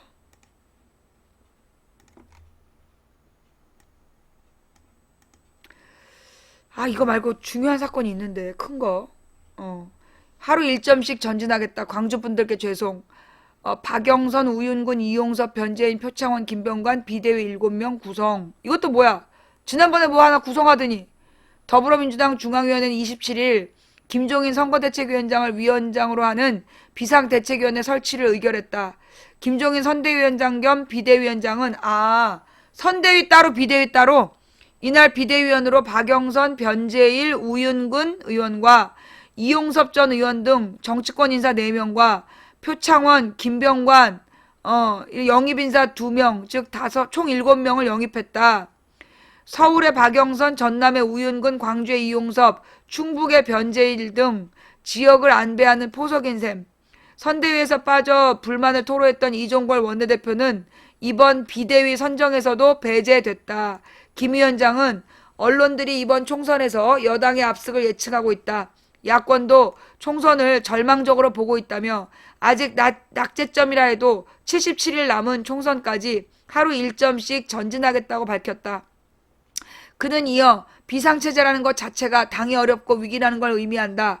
야권과 정치권의 위기, 민주주의의 위기, 국가경제 위기 상황을 말하는 것이라며 야당이 제대로 서지 못해 민주주의의 위기가 도래했고 모든 문제의 고통은 고스란히 국민에게 전가되고 있다고 야당의 책임을 강조했다. 그는 그러면서 그 고통의 원인을 양극화라고 말한다. 수출 대기업 불균형 성장이 경제 불평등을 가져왔고 사회 전반 불평등을 가져와 성장 잠재력이 크게 떨어지는 실정이라며 국가 경제가 성장하는 것만큼 국민의 호주머니 사정도 나아지는 포용적 성장 정책으로 전환해야 한다고 주장했다. 앞서 문재인 대표도 모두 발언해서 지도부가 임기를 채우지 못하고 총선 승리의 지상과제를 끝까지 책임지지 못하게 돼서 송구스럽다며 비대위는 우리 당 혁신을 총선 승리로 이어갈 매우 엄중한 임무를 부여받게 된다. 중앙위원들이 힘을 모아주기 바란다며 김종인 비대위에 대한 전폭 지지를 호소했다. 한편 김종인 위원장은 비대위 출범 후 기자간담회에서 자신의 국보위 전력에 대해 국보위가 성립된 과정에서 나타난 재반 상황에 대해서 저 자신도 철저하게 그런 일이 있어서 안 된다는 입장이 확고하다며 저의 전문성 때문에 국보위에 참여하게 됐던 건데 당시 광주 상황을 경험한 분들은 굉장히 부정적인 것이라고 생각하신다고 말했다. 그는 이어 제가 국보위에 참여했던 전력이 광주 여러분들에게 참 정서적인 문제를 야기시켜 잘못된 것을 왜 잘못됐다고 고백하지 않느냐고 하는 부분에 대해서 광주분들께 굉장히 죄송하다는 말씀을 드린다고 사과한 뒤 그 정신을 받들어 더 많은 민주주의를 실현하는데 최선을 다해서 그에 보답하고자 한다고 덧붙였다. 그러니까 김종인의 국보위 전력, 김종인의 국보위 전력에 대해서 사과하라. 그렇게 또 이제 막 언론에서 분위기를 형성한 거잖아요. 그래서 지금 이제 사과한 거네? 그러면 왜 언론은 윤여준한테 사과란 말 안 하는데, 윤여준이 그때 그 당시에 그 전두환의 핵심이었다며, 근데 왜 그 부분에 대해서 언론에서 사과란 말은 안 하고 김종인한테만 사과하라 그러지? 그게 조금 이상한 것 같아요. 자, 오영민은 또 누구야? 오영민은 총선 모르는 사람이 홍보하지 말아요. 예, 이름도 모르는 변재일은 또 누구야? 변재일도 의원이야? 나는 솔직히 뭐라 그러나 그런 뉴스도 있었어. 더민주의 그 핵심 당직자 더민주 핵심 당직자 9명 국민의당으로 넘어간다. 그 기사 봤어요? 더민주의 핵심 당직자 9명이 국민의당으로 넘어갔다라고 또 기사가 났어. 보니까 다 모르는 사람들이던데? 예. 그 기사가 났는데, 그 더민주의 핵심 당직자가 넘어갔다는 거야. 다 모르는 사람이고, 부대변인 이런 사람? 부대변인? 이런 사람들인데, 예. 더민주 주요 당직자, 주요 당직자 출신 9명이 안신당에 합류했다. 이 기사 한번 보세요. 예. 다 모르는 사람이, 아는 사람 있어요? 예. 이거 다 모르는 사람이야. 근데 막 굉장히 더민주 주요 당직자 출신, 그러면, 아니, 당직자 출신이 얼마나 많은데, 뭔가 이렇게 대단한 일이 벌어진 것처럼 막 기사를 써줘. 더민주 주요 당직자 출신 9명 안신당 합류. 이 사람들이 언론을 대상으로 해서 계속 삑살이 났던 걔네들 아닌가?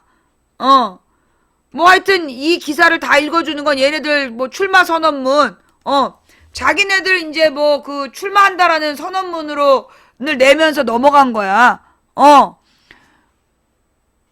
근데 주요 당직자 출신은 또 뭐야? 잘 모르는 사람인데 막 엄청 띄워줘. 국민의당으로 간다 그러면 만약에 새정치연합에 있을 때는 막 굉장히 욕했던 애들인데 걔네가 이제 국민의당으로 가면 막 엄청 띄워줘. 야,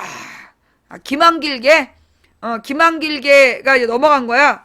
고맙네. 늘 언론에다가 헛소리 하던 사람들이 있었는데 이제 걔네들도 가져온 건가?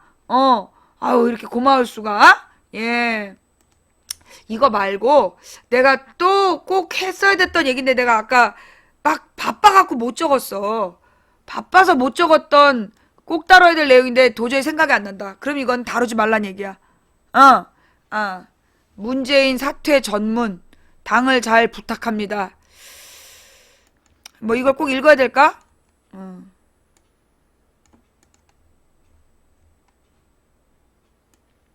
나는 이거 뭐 저기 진중권 교수의 그 평으로 그렇게 뒤지게 고통당하면서도 잘 버텨줬다. 그 말 한마디로 그냥 넘어갈게요. 그 뭐 사퇴의 변.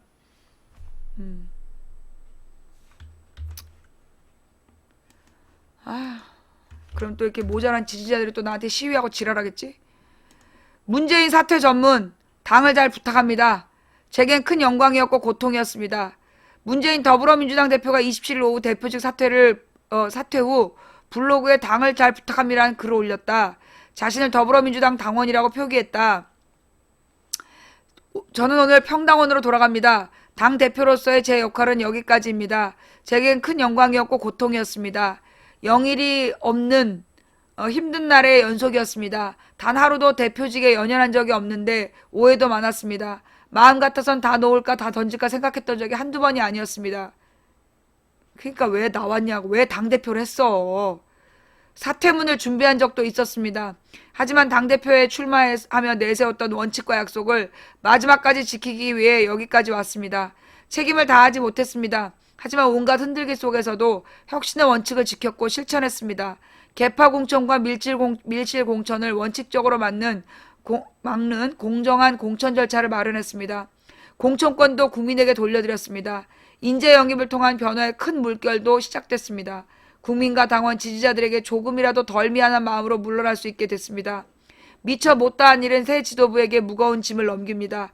김종인 위원장을 중심으로 새로 꾸려진 비대위, 선대위가 총선 승리에 강력한 견인차가 될 수 있도록 국민들과 당원들이 많이 성원해 주시기 바랍니다. 저도 백의종군하며 도리와 책임을 다하겠습니다. 특별하게 당부드립니다. 당의 질서와 기강, 민주적 리더십 확립이 중요합니다. 제가 겪었던 참담한 일들이 또다시 되풀이되어서는 안 됩니다. 만약 그런 일이 지도부를 향해 또다시 벌어진다면 제가 가장 먼저 나서서 새 지도부에 전폭적인 신뢰와 힘을 실어드릴 것입니다. 우리는 분열주의와 맞서야 합니다. 우리 모두가 하나로 뭉치고 서로 존중해야만 총선 승리와 정권 교체가 가능합니다. 대표를 하는 동안 가장 가슴 아팠던 일은 호남 의원들의 탈당과 분열이었습니다. 우리 당의 심장인 호남 유권자들의 실망과 좌절이었습니다. 쓰라린 마음으로 사과드립니다. 이유야 어찌됐든 다 저의 책임이고 제가 부족해 그렇게 된 것이니 저의 사퇴를 계기로 노여움을 풀어달라는 간곡한 부탁을 드립니다. 제가 그만두는 것으로 미움을 거두어 주시고 부디 한번 우리 당에게 기대를 가져주십시오. 무작정 지지해달라고 말씀드리지 않겠습니다. 우리 당의 변화를 지켜봐 주십시오. 달라졌다고 노력한다고 인정되면 다시 지지를 보내주십시오. 이미 우리 당에서 기적같은 변화가 시작됐습니다. 새로운 인물들이 우리 당의 놀라운 변화를 주도하고 있습니다. 뉴파티, 새로운 정당을 만들어낼 것입니다. 10만이 넘는 온라인 신규 당원들이 활력소가 될 것입니다. 나무는 뿌리의 힘으로 겨울을 버텨냅니다. 오랫동안 당을 지켜온 분들이 뿌리처럼 든든하게 받쳐주실 것입니다. 그것이 우리 당의 저력입니다. 낙엽이 떨어져야 새잎이 돋고 꽃이 피는 법입니다. 저의 퇴진이 우리 당의 변화와 발전과 진보의 계기가 된다면 더 바랄 게 없습니다. 당을 잘 부탁합니다. 감사합니다. 라고 얘기를 했네요. 정말 진을 많이 뺐죠. 예. 이 당대표의 자리를 지키기 위해서 너무 많은 에너지를, 낭비해야 됐던 지난 시간이 아니었던가 싶습니다. 그럼에도 불구하고, 공천 방식을, 그 당시에 소위 지금 탈당한 사람들이 제일 반대했던 게 국민공천 방식이잖아. 아래로부터의 공천. 여론조사 방식이나 이 당원에게 공천권을 주겠다. 이 부분에 대해서 그 당시에 지금 탈당한 사람들이 다 반대한 건데, 그래도 그거를 관철시켰다는 거, 그거는 굉장히, 장점이다. 이걸 해내기 위해서 당대표를 했다라고 본인이 주장하는 만큼, 이 사실 공천 제도를 바꾼 거, 그거는 잘했는데, 사실 난 아직 좀 걱정이 돼요. 공천관리위원회가 공정한 공천을 할 수 있을까? 예. 지금 이게 이 마지막 관문이야. 내가 볼 때 지금 이 공천관리위원회에서, 공천심사위원회에서 제대로 공천을 못 해버리면 말짱 도루묵이 된다고. 말짱 도루묵이 되기 때문에 이 국민공천 방식을 어떻게 잘 해나갈지. 지금 이제 김종인이 얘기한 게 뭐냐면, 현역 의원, 즉 탈당한 사람들 말고 현재 남아있는 현역 의원에서도 20%를 교체하겠다. 지금 남아있는 현역 의원들 중에서도 20%를 교체하겠다라고 얘기했다고 들었어요? 예. 그게 되게 필요할 것 같아. 지금 현역 의원들 중에서도 선수 높고 별로 평상시에 야당답게 활동하지 못했던 그런 의원들 정리해야 된다. 정리해야 된다. 그래서 정말 물갈이를 해야 된다. 선수 높다는 것 때문에 꼼짝 안 하고 자리만 지켰던 의원들 정리할 필요가 있다라고 생각합니다. 예. 지금 나간 사람이 열 몇 명이잖아. 나간 게 한 16명 나갔고, 그죠? 나간 사람이 한 16명이고, 그러면은 지금 지금 더불어민주당 130석이었나? 130석에서 벌써 16명, 17명이 총 18명이 나갔어. 그러면 20%라고 따지면 26명이면 20%야. 그러면 26명에서 한 7명 빼고 거의 20%가 나간 거야. 127석 중에서 127석 중에서 벌써 19명이 나갔잖아. 그러면은 여기서 또 지금 남은 의원들 중에 20%를 나간다 그러면 거의 40% 가까이 물갈이가 되는 거야. 40% 가까이가 물갈이가 된다. 그 물갈이가 좀 합리적이어야 된다. 정말로 내보내야 될 사람들을 내보내야 되는데, 괜히 연륜 따지고 선수 따지면서 새누리당에 협조해야 된다 이런 사람들이 많이 남으면 곤란하다. 하여튼 그 얘기고요. 그 다음에 이제 중국에서, 아까 중국 얘기가 올라왔었는데, 한국이 너무 제멋대로다. 사드를 배치하면 대가를 치를 것이다. 제가 뭐라 그랬어요? 이 고고도 미사일이 설치되는 순간, 우리나라에 설치하는 순간, 우리는 중국의 적이 된다고. 그러면 우리가 지금 무역 의존도가 제일 높은 나라가 중국인데, 이걸 미쳤다, 이걸 왜 하냐고. 무엇보다 사드가 뭐냐? 많은 분들이 사드가 뭐냐 이래요? 사드가 뭐냐 하면 고고도 미사일이라는 거야. 그 고고도 미사일이라는 것을 그러면 지금 현재 만들어져 있냐? 안 만들어져 있다고. 현재 사드라는 게 만들어져 있는 게 아니야. 만들어져 있는 미사일을 갖다가 설치하는 게 아니라 사드 체제를 새로 만드는데 그게 어마어마한 돈이 들어가. 몇십조 원이 들어가. 그 돈을 우리더러 내고 그 사드 체제라는 걸 새로 만들으라는 거야. 근데 그걸 만들기로 한 순간 중국은 우리하고 적이 되는 거야. 준전시 상태가 되는 거라고. 우리가 왜 이걸 해야 되냔 말이지. 우리가 왜 이걸 해야 되냐고. 중국의 관영 매체 27일 한국 내 미국의 고고도 미사일 방어 체계인 사드 배치 문제가 다시 수면 위로 떠오른 데 대해 사드로 중국을 핍박해서 안 된다고 주장했다. 지금 사드가 북한용이라고 믿는 사람 아무도 없다고, 전 세계에서. 관영 인민일보 자매지 환구시보는 이날 제재는 마땅히 견지해야 하지만 조선 민생을 타격하는 것은 반드시 피해야 한다는 제목의 사설에서 중국의 대북 제재에 관한 문제에서 한국은 너무 제멋대로여서 안 된다며 이같이 밝혔다. 또 한국의 사드 배치는 중국의 안전이익을 위험에 빠뜨릴 것이라며 서울이 정말로 그렇게 한다면 중한 간 신뢰가 엄중한 손상을 입게 될 것이고 한국은 그로 인해 발생하는 대가를 치를 준비를 해야만 할 것이라고 압박했다. 환95는 존 케리 미 국무부 장관이 대북 제재 문제를 논의하기 위해 중국을 방문한 데 대해서도 조선 핵 문제의 본질은 조미 대결이다. 조선과 미국의 대결이다. 조선은 잘못된 방식으로 미국의 부당한 군사적 압력에 저항하고 있다며, 즉 둘 다 잘못한 거다. 그럼에도 미국은 국제 여론을 움직여 북핵 문제를 돌파할 관건이 중국이 손을 쓰느냐 마느냐에 달려있다는 이미지를 만들어내고 있다고 비판했다. 이어 한국 역시 이 문제에서 중국에 압력을 가하고 있다며, 그러나 미국이 제시한 대북 제재 방안에 대한 중국 내 일부 여론을 보건대 중국은 분명히 미국이 제안한 제재안을 받아들이지 않을 것이라고 관측했다. 이 신문은 미국이 작성한 유엔 안보리 대북 제재 초안에 대북 원유 수출 금지, 북한 민항기의 영공 진입 금지, 중국의 북한 물품 수입 금지 조치 등이 담겨 있다는 점을 거론하며, 대북 경제를 겨냥한 그런 융단 폭격은 조선의 민생을 무겁게 타격하고 거의 조선을 사지로 내몰게 될 것이라고 말했다.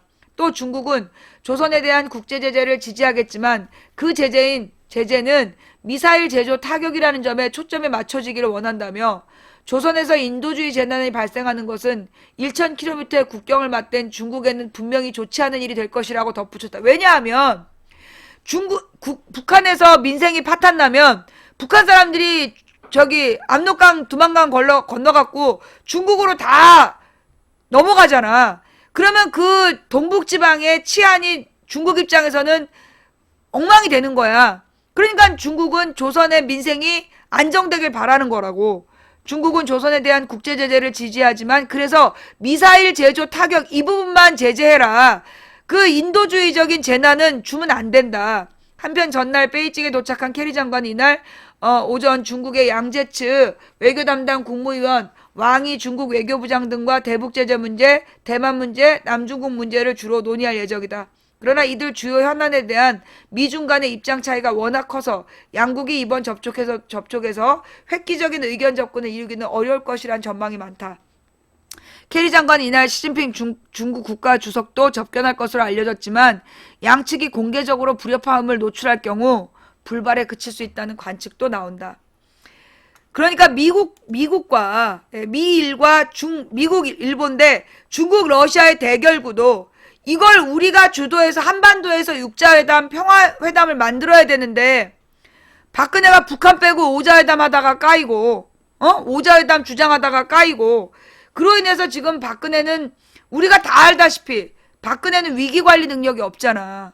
외교적인 위기관리 능력이 없다고. 그런데 이게 지금 사드 배치 문제가 자꾸 노골화되면 문제는 뭐냐? 중국에서 우리 물건 안 산다고요. 우리가 중국은 지금 시장이라고 보고 있잖아. 근데 중국에서 우리 물건 안 산다니까? 그렇게 되면 우리나라가 경제적인 타격을 직접적으로 받게 된다고. 도대체 누구를 위한 사드 배치야? 누구를 위해서 그런 짓거리를 하냐고. 누구를 위한? 결국 미국의 무기 사업자들. 미국의 무기 사업자들과 그들의 로비스트들 때문에 결국 우리 국민의 경제를 포기하는 정책 박근혜는 왠지 진행할 것 같아. 그죠? 지금 이번 총선이 누리과정이다 라고 얘기하는데 누리과정만으로는 안 된다고 봐요. 누리과정도 들어갑니다. 예, 누리과정 문제도 들어가지만 그것만으로 총선의 주제가 될 수는 없다고 생각해요. 누리과정뿐만이 아니라 전반적인 경제정책의 후퇴, 이 노동 문제, 그 계속해서 박근혜가 추진하는 파견법을 비롯한 노동 조건을 악화시키는 문제, 이것도 중심 주제가 돼야 되고요. 그리고 이 외교적인 무능, 한반도의 평화를 지금 위협하는 문제, 이런 총체적인 박근혜의 총체적 실정이 전부 다 골고루 무대에 올라야 된다. 근데 지금 언론이 누리과정으로 몰아가는 것 같아. 나는 누리과정이 심각한 문제가 맞다고 생각해요. 그런데 누리과정의 대상은 3세부터 5세까지야. 무상급식하고 누리과정은 달라. 무상급식 논쟁하고 이 누리과정은 다르다고요. 그리고 이 누리과정은 무상급식처럼 단순하지 않아. 굉장히 복잡해. 아까 우리 기사 2개 봤잖아. 굉장히 복잡한 기사이고요. 이렇게 복잡한 기사는 국민들이 깊이 관심을 두지 않아. 그리고 3세부터 5세이고요. 이건 어린이집과 유치원으로 또 갈라진 문제야. 그래서 누리과정을 그 총선의 이슈로 만들자? 그거 누가 생각한 건지 모르겠는데, 그 누리과정만 갖고 총선 못 치러요. 3세부터 5세 딱 3개 학년 부모들만 해당되는 문제야. 그 애들이 지금 줄어들어 있기 때문에 그 누리과정 문제를 총선의 주요 이슈로 만들겠다. 나는 그거는 좀 잘못인 것 같아. 그것도 한 분야야. 박근혜가 공약을 지키지 않았다. 이걸로 가야 돼. 누리과정 자체에 대해서 막 설명을 길게 해봤자 소용없고요. 누리과정 얘기는 딱 하나야. 박근혜가 공약을 지키지 않았다. 지가 공약은 해놓고 그 공약에 맞는 예산을 설정해주지 않고 무조건 없는 돈으로 자기 공약을 하라고 요구하고 있다. 이렇게 단순하게 가야 돼. 그리고 이 부분 한 부분으로 들어가야 돼요. 그리고 전반적으로 지금 청년 실업 문제, 청년 실업 문제, 흑수저 문제, 이런 게 중심이 돼야 되는 거야. 나는 그렇게 봐. 예. 그죠? 그리고 무엇보다 위협받고 있는 한반도 평화, 그 다음에 대중무역의 위협, 이런 경제 문제를 중심으로 가야 된다. 경제 문제를 중심으로 가야 되는데 지금 이종거리가 그 말도 안 되는 원샷법에 합의를 해준 거, 이건 심각한 문제야. 그러면 지금 저기 야당 의원들이 이종거리에게 책임을 묻는 어떤 액션이 있어야 되는데 왜 그런 액션을 묻지 않지? 경제 문제로 이번 총선을 치르지 않겠다는 건가? 그러면 70석도 못 얻을 텐데. 자, 뭐 하여튼 더불어민주당이 어떻게 싸워가는지, 망치 부인은 어느 당을 지지하세요? 저는 지지 정당 없어요. 저는 현재 더불어민주당이 제1야당이기 때문에 제1야당을 이용해서 이 박근혜 정권과 그 새누리당을 견제해야 된다. 제1야당이 막강해져야 정부와 여당이 지들 멋대로 독재를 못한다. 이런 생각이지. 저는 더불어민주당을 지지하지 않아요. 이것 봐, 더민주당. 더민주란 말 자체를 하지 말아야 돼. 자꾸만 더민주 그러면요, 더민주당이 따라 나오게 돼 있다니까? 나는 후보가 아니지만 만약에 후보가 나처럼 실수하면 걔는 당선 무효야. 하여튼 당명 진짜 예. 나는 더불어민주당을 지지하지 않아요. 제1야당을 이용해서 박근혜와 새누리당을 견제하는 게 목적이지, 더불어민주당을 많이 당선시키는 게 목적이 아니야. 예. 나는 더불어민주당을 지지하지도 않고 더불어민주당 많이 정답이라고 생각하지 않아요. 그 막판 끝에 난 공천되는 걸 봐서 공천이 개판이다 싶으면 나는 무소속을 밀어줄 수도 있어. 나는 공천을 개판같이 공천을 하면 나는 무소속을 밀 수도 있어요. 지켜보겠어. 잘하는지. 이제 뭐 키질을 해서 야당 분열이 키질의 과정이었다면 이 공천 과정은 조리질의 과정이어야 된다. 버릴 놈들을 얼마나 잘 버리는지 지켜보겠다. 자, 아직은 나는 어떤 후보도 지지하지 않습니다. 예. 아이, 더민주, 이거 당명 이거 진짜 약칭을 쓰지 말아야 돼. 그러다 실수한다고. 정말 실수해. 나부터 그러는데. 예. 더불어민주당. 아이고, 기호 2번 당이라고 얘기할게요. 그러면 또 저는 기호 1번이 돼야 되기 때문에 기호 2번 당 동의하지 못하는데요. 일단 기호 2번이나 지킨 다음에 1번 당 얘기를 해. 우물가에서 숭늉 찾고 지랄이야. 예. 자, 오늘 망치부인 방송 여기까지 할게요. 방송 어떠셨나요? 볼만 하셨나요?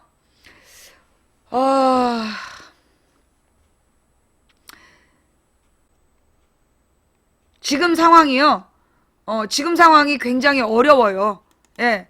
이게 한치 앞이 잘 안 보이고, 지금 보면 이제 뭐 어느 정도 더불어민주당에게 힘이 모아지고 있는, 더불어민주당에게 어느 정도 힘이 몰아지고 있는 분위기는 형성된 것 같아요.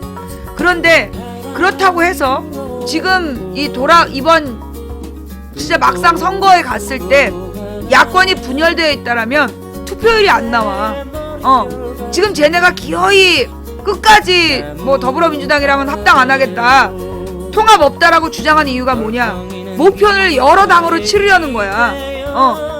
여러 정당으로 선거를 치러야 그래야 표가 분산되고 그래야 새누리당이 유리하기 때문에 기어이 그 당을 합치지 않겠다라고 주장하고 있는 거거든요. 그래서 이번 선거가 그렇게 유리한 선거가 아니에요. 날이면 날마다 진짜 조마조마한 상황이야. 이제까지는 문재인을 흔들면서 더불어민주당을 흔들어 왔는데 이제 문재인이 당대표가 아니네? 문재인이 당대표가 아니니 뭘로 더불어민주당을 흔들어댈까? 제가 볼 때 가장 큰 위기가 공천이에요. 공천 과정의 잡음을 극대화시켜서 공천 과정의 잡음을 극대화시켜서 그 야권 지지자들로 하여금 실망하게 하고 그래서 투표를 포기하게 하는 그런 방법을 쓸 것 같아. 과연 지금 이 대한민국의 민주주의자들은 그 일을 극복할 준비가 돼 있을까요? 이 공천 잡음이 제일 큰 문제야. 그 과연 이 앞으로 날마다 이 얼마나 더 큰 위기와 파도가 올지 알 수 없는 일이야. 그렇기 때문에 정말 조심스럽게 가야 돼요. 지금 그래서 너무나 기고만장한 태도를 취하면 안 돼. 내가 아까 몇 사람을 내쫓은 이유가 뭐냐 하면 태도가 굉장히 불량하다는 거야. 벌써 마치 이긴 것처럼 굉장히 교만한 태도. 그 태도가 지금 이 공천 잡음을 강화시키게 될 거예요. 무슨 얘기냐? 계속해서 쟤네들이 물고 늘어지는 건 친노 패권주의야. 친노 패권주의. 근데 이 뭐 정청래 지지하고 문재인을 지지했던 사람들이 그렇게 자기네들이 이겼다 이런 분위기를 유도하잖아. 그러면 공천 잡음이 커질 수밖에 없어. 자기가 친노가 아니라고 생각한 사람은 자기가 떨어진 게 지가 부족해서가 아니라 친노 패권주의 때문에 떨어졌다고 주장할 거야. 그러면 그걸 대서특필하겠지. 그러면 결국은 어떻게 돼? 야권이 지는 거야. 그건 문재인의 패배고 친노의 패배가 될 거야. 뭔 말인지 알아? 그래서 지금 문재인 지지자들이 지극히 겸손해야 된다고. 정청래를 위해서 변명하고 돌아다니면 안 되는 거라고. 내가 맨 앞에 무슨 얘기했는지 잘 기억해봐봐. 당신이 지지하는 정치인을 위해서 당신이 할 일은 그를 위해 변명하는 게 아니라 그 비판하는 사람의 얘기를 겸허히 들어주는 자세다. 그래야 더 많은 사람을 네 편으로 끌어들이는 거지. 계속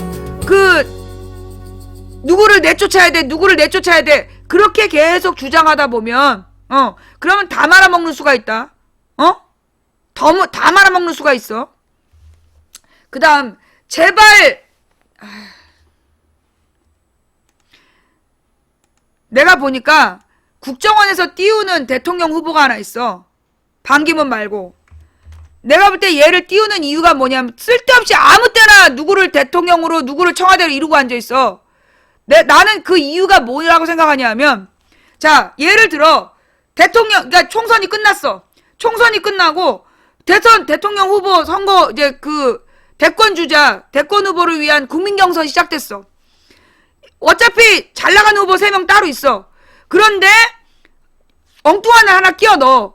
그 다음에 매일매일 그 사람의 비리만 보도한다면, 그 사람의 스캔들만 보도한다면 대통령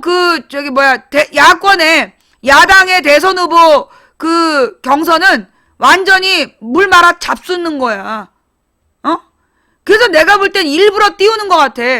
하자가 많고 스캔들이 많은 사람을 계속해서 띄우는 이유가 내가 볼 때 그거야. 대선 그 레이스에서 완전히 그걸 뭐야? 고춧가루 뿌리려고. 무슨 얘기인지 알겠어요? 계속해서 생각 없이 막 특정 후보를 지지하고 있는 사람들, 너희들이 앞으로 이제 대선 말아먹을 생각인 것 같은데 그거 그때 가서 얘기하자. 지금부터 그 얘기하는 사람들은요 전부 다 블랙 걸 거야. 대선 후보 얘기한 새끼들 전부 다 블랙이야. 지금 총선을 집중해야 되는데 일부러 꼭 이 새끼들이 나타나가지고 사건을 키우는 거야. 아이씨. 내일 기억나면 얘기할게요. 내일 기억나면 오늘 해야 될 중요한 말이 오늘 끝까지 기억이 머릿속에서 맴맴 도는데 안 나와. 그건 오늘 하지 말란 얘기야. 뭔가 내일 해야 될 이유가 있나 봐요. 중요한 얘기 꼭 하고 싶은 얘기가 있는데 내일 말씀드릴게요. 아까 그놈이 시비 걸지 않았으면 나왔을 것 같은데 거기서 내가 딱 그 화가 뻗치면서 중요한 얘기가 안 나왔어. 뭐 그놈 덕분이지. 망하면 뭐 니들 문제지 뭐 내 문제냐? 자, 지금까지 도봉구 창동사는 불량주부 망치부인이 보내드린 생방송 망치부인의 시사수다방이었습니다. 오늘 방송 볼만하셨나요? 볼만하셨다라면 추천 부탁드리고요. 예, 아직 추천 안 하신 분들 있다라면 그래도 오늘 불타는 10미닛 했나? 불타는 10미닛 했는데 3,847분이 추천하셨네요. 아까 시청자는 4천 몇백 명이 보던데 그 추천하지 않고 도망간 몇백 명은 오늘 밤에 설사할지어다. 예, 시청해주신 모든 분들께 감사드립니다. 지금 우리는 굉장히 어려운 싸움을 하고 있는데요. 네, 오늘 시청해주시고 추천해주신 모든 분께 감사드립니다. 후원해주신 한 분 한 분께 진심으로 감사를 드립니다. 일일이 감사 인사 못 드린 점 대단히 죄송하고요. 각 방에서 고생하신 매니저님들 그리고 녹음 녹화 떠서 유튜브와 팟캐스트에 올려주시는 여비고님 풍행국님 고생하셨습니다. 예, 여비고님 풍행국님 그리고 참세상 세월호님 진심으로 감사드립니다. 여러분 혹시 인터넷에서 팟캐스트나 유튜브에서 망치부인 동영상 우리 여비고님이나 참세상님이나 풍행국님이 올려주신 걸 보시면 꼭 거기에 감사와 응원의 한마디를 남겨주셨으면 감사하겠습니다. 왜냐면 안 그러면요 그 영상을 어떤 특정인들이 내려달라고 막 신고해요. 그럼 그게 내려가요. 예, 그게 내려가기 때문에 여러분들 꼭 조심해 주시기, 꼭 그 팟캐스트나 유튜브를 보신 분들은요 거기에 응원의 말씀을 남겨주시기를 부탁드립니다. 예, 자, 상식이 통하는 합리적인 민주사회에 가난해도 행복한 서민이 되고 싶은 망치부인입니다. 쉽지가 않네요. 예, 갈 길이 참 멀고 길이 보이지 않고 정말 앞이 안 보이는 캄캄한 상황입니다. 한치 앞이 안 보이는 상황이라 정말 답답하고 불안하고 어떻게 해야 될까. 그리고 점점 사람들은 용기를 잃어가는 것 같고 왠지 딱 붙는 게 없어. 판은 잘 지금 정리가 되고 있는데 야권 분열파는 잘 정리가 되고 있는데 야권 지지층이 결집하고 있질 않아. 야권 지지층이 결집하는 모습이 보이질 않아서 참 불안해요. 어떻게 될지. 우리는 과연 정답을 찾아낼 수 있을지, 이 풀이 과정 끝에 우리는 정말 감사한 결과를 만들어낼 수 있을지 굉장히 불안한 상황입니다. 그러나 우리가 우리의 힘으로 싸우는 싸움이 아니라 이 싸움은 우리의 싸움이 아니라 그분께서 하시는 싸움이라는 것을 믿고 우리는 대열을 벗어나지 않고 대열을 맞추고 서서 그분이 어떻게 싸우는지 보라. 그 말을 믿고 이 자리에 서 있습니다. 앞으로 어떤 일이 벌어질진 모릅니다. 그러나 어떤 일이 벌어지든 실망하거나 포기하지 말았으면 좋겠습니다. 우리가 원하는 목표를 얻지 못할 수도 있어요. 하지만 우리에게 남은 그 며칠 안 되는 77일 동안 우리가 어떻게 기도하고 싸워가느냐에 따라서 결과는 달라질 거라고 봅니다. 어떤 결과가 나오든 정말 우리가 실패할 수도 있지만 포기는 실패한 다음에 합시다. 이기기 어려운 싸움에서 오늘도 이상돈 교수가 얘기했어요. 새누리당 220석 가능하다. 그건 야당이 다 합쳐서 80석을 못 얻는다는 얘기입니다. 무소속이 당선될 거기 때문에 지금 야당이 다 합쳐서 80석도 못 얻는다는 얘기예요. 그들은 그렇게 자신감에 차 있습니다. 우리는 지금 어떤 상태일까요? 지금 우리가 할 수 있는 일은 기도하는 거예요.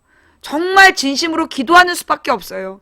지금 상황에서는 우리가 이긴다는 게 너무 어려워요. 그럼에도 불구하고 길을 만들고 빛이 돼서 갈 만한 길이라서 가는 게 아니라 가야 할 길이라서 간다는 마음으로 이 길을 갑시다. 예, 정말 한순간 한순간 매 순간 우리가 후보다라는 마음으로 야권이 어떻게든지 독재 방지 체제를 만들어낼 수 있도록 최선을 다해서 달려봅시다. 한 사람이 꾸는 꿈은 꿈일 뿐이지만 백인이 꾸고 만인이 꾸면 현실이 된다고 합니다. 된다고 믿든 안 된다고 믿든 당신의 믿음대로 된다고 합니다. 정말 우리의 믿음이 흔들리지 않도록 더 가열차게 기도했으면 좋겠습니다. 누군가 간절히 소망하면 온 우주가 그의 소망을 위해 움직이기 시작한다고 합니다. 기적이 필요하다면 기적을 만들면서 갑시다. 인간의 가치는 그가 품고 있는 희망의 질량에 비례한다 라는 말이 있습니다. 이기기 어려운 싸움에서 지지 않는 단 하나의 방법은 싸움을 끝내지 않는 것이다. 그걸 믿고 함께 갑시다. 되게 지금, 야권 지지층이 마음이 깨지고 있는 게 느껴지거든요. 마음이 깨지면 우리는 반드시 집니다. 예. 계속해서 서로 깐족거리고, 누구 나가라, 누구 나가라. 지금, 더민주 안에서, 더불어민주당 안에서 누구 나가라, 누구 나가라. 지금 더불어민주당 안에서 개파 싸움하면, 게임 오버예요. 더불어민주당이 50석도 못할 겁니다. 어? 지금 더 이상 더불어민주당 내부에서의 싸움은 중단돼야 된다고 보고요. 정말 내보내야 될 사람은 그 지역의 유권자들에게 맡기세요. 공개적으로 당권 다툼하는 거, 공천권 다툼하는 걸로 눈에 보이면 안 됩니다. 그러면 죽도 밥도 안 되고 다 죽는 거예요. 그래서 문재인 지지자들이 지금은 매우 겸손해야 될 때야. 매우 조심해야 될 때야. 알아들었을지 모르겠어요. 자, 지금까지 도봉구 창동산의 불량주부 망치분이었고요. 다음 방송 내일 낮 2시에 돌아올게요. 감사합니다. 다음 방송까지, 열띤 토론과 뜨거운 기도하시면서 기다려주시길 바라면서 내일 낮 2시에 만나요. 감사합니다. 망치분이었습니다.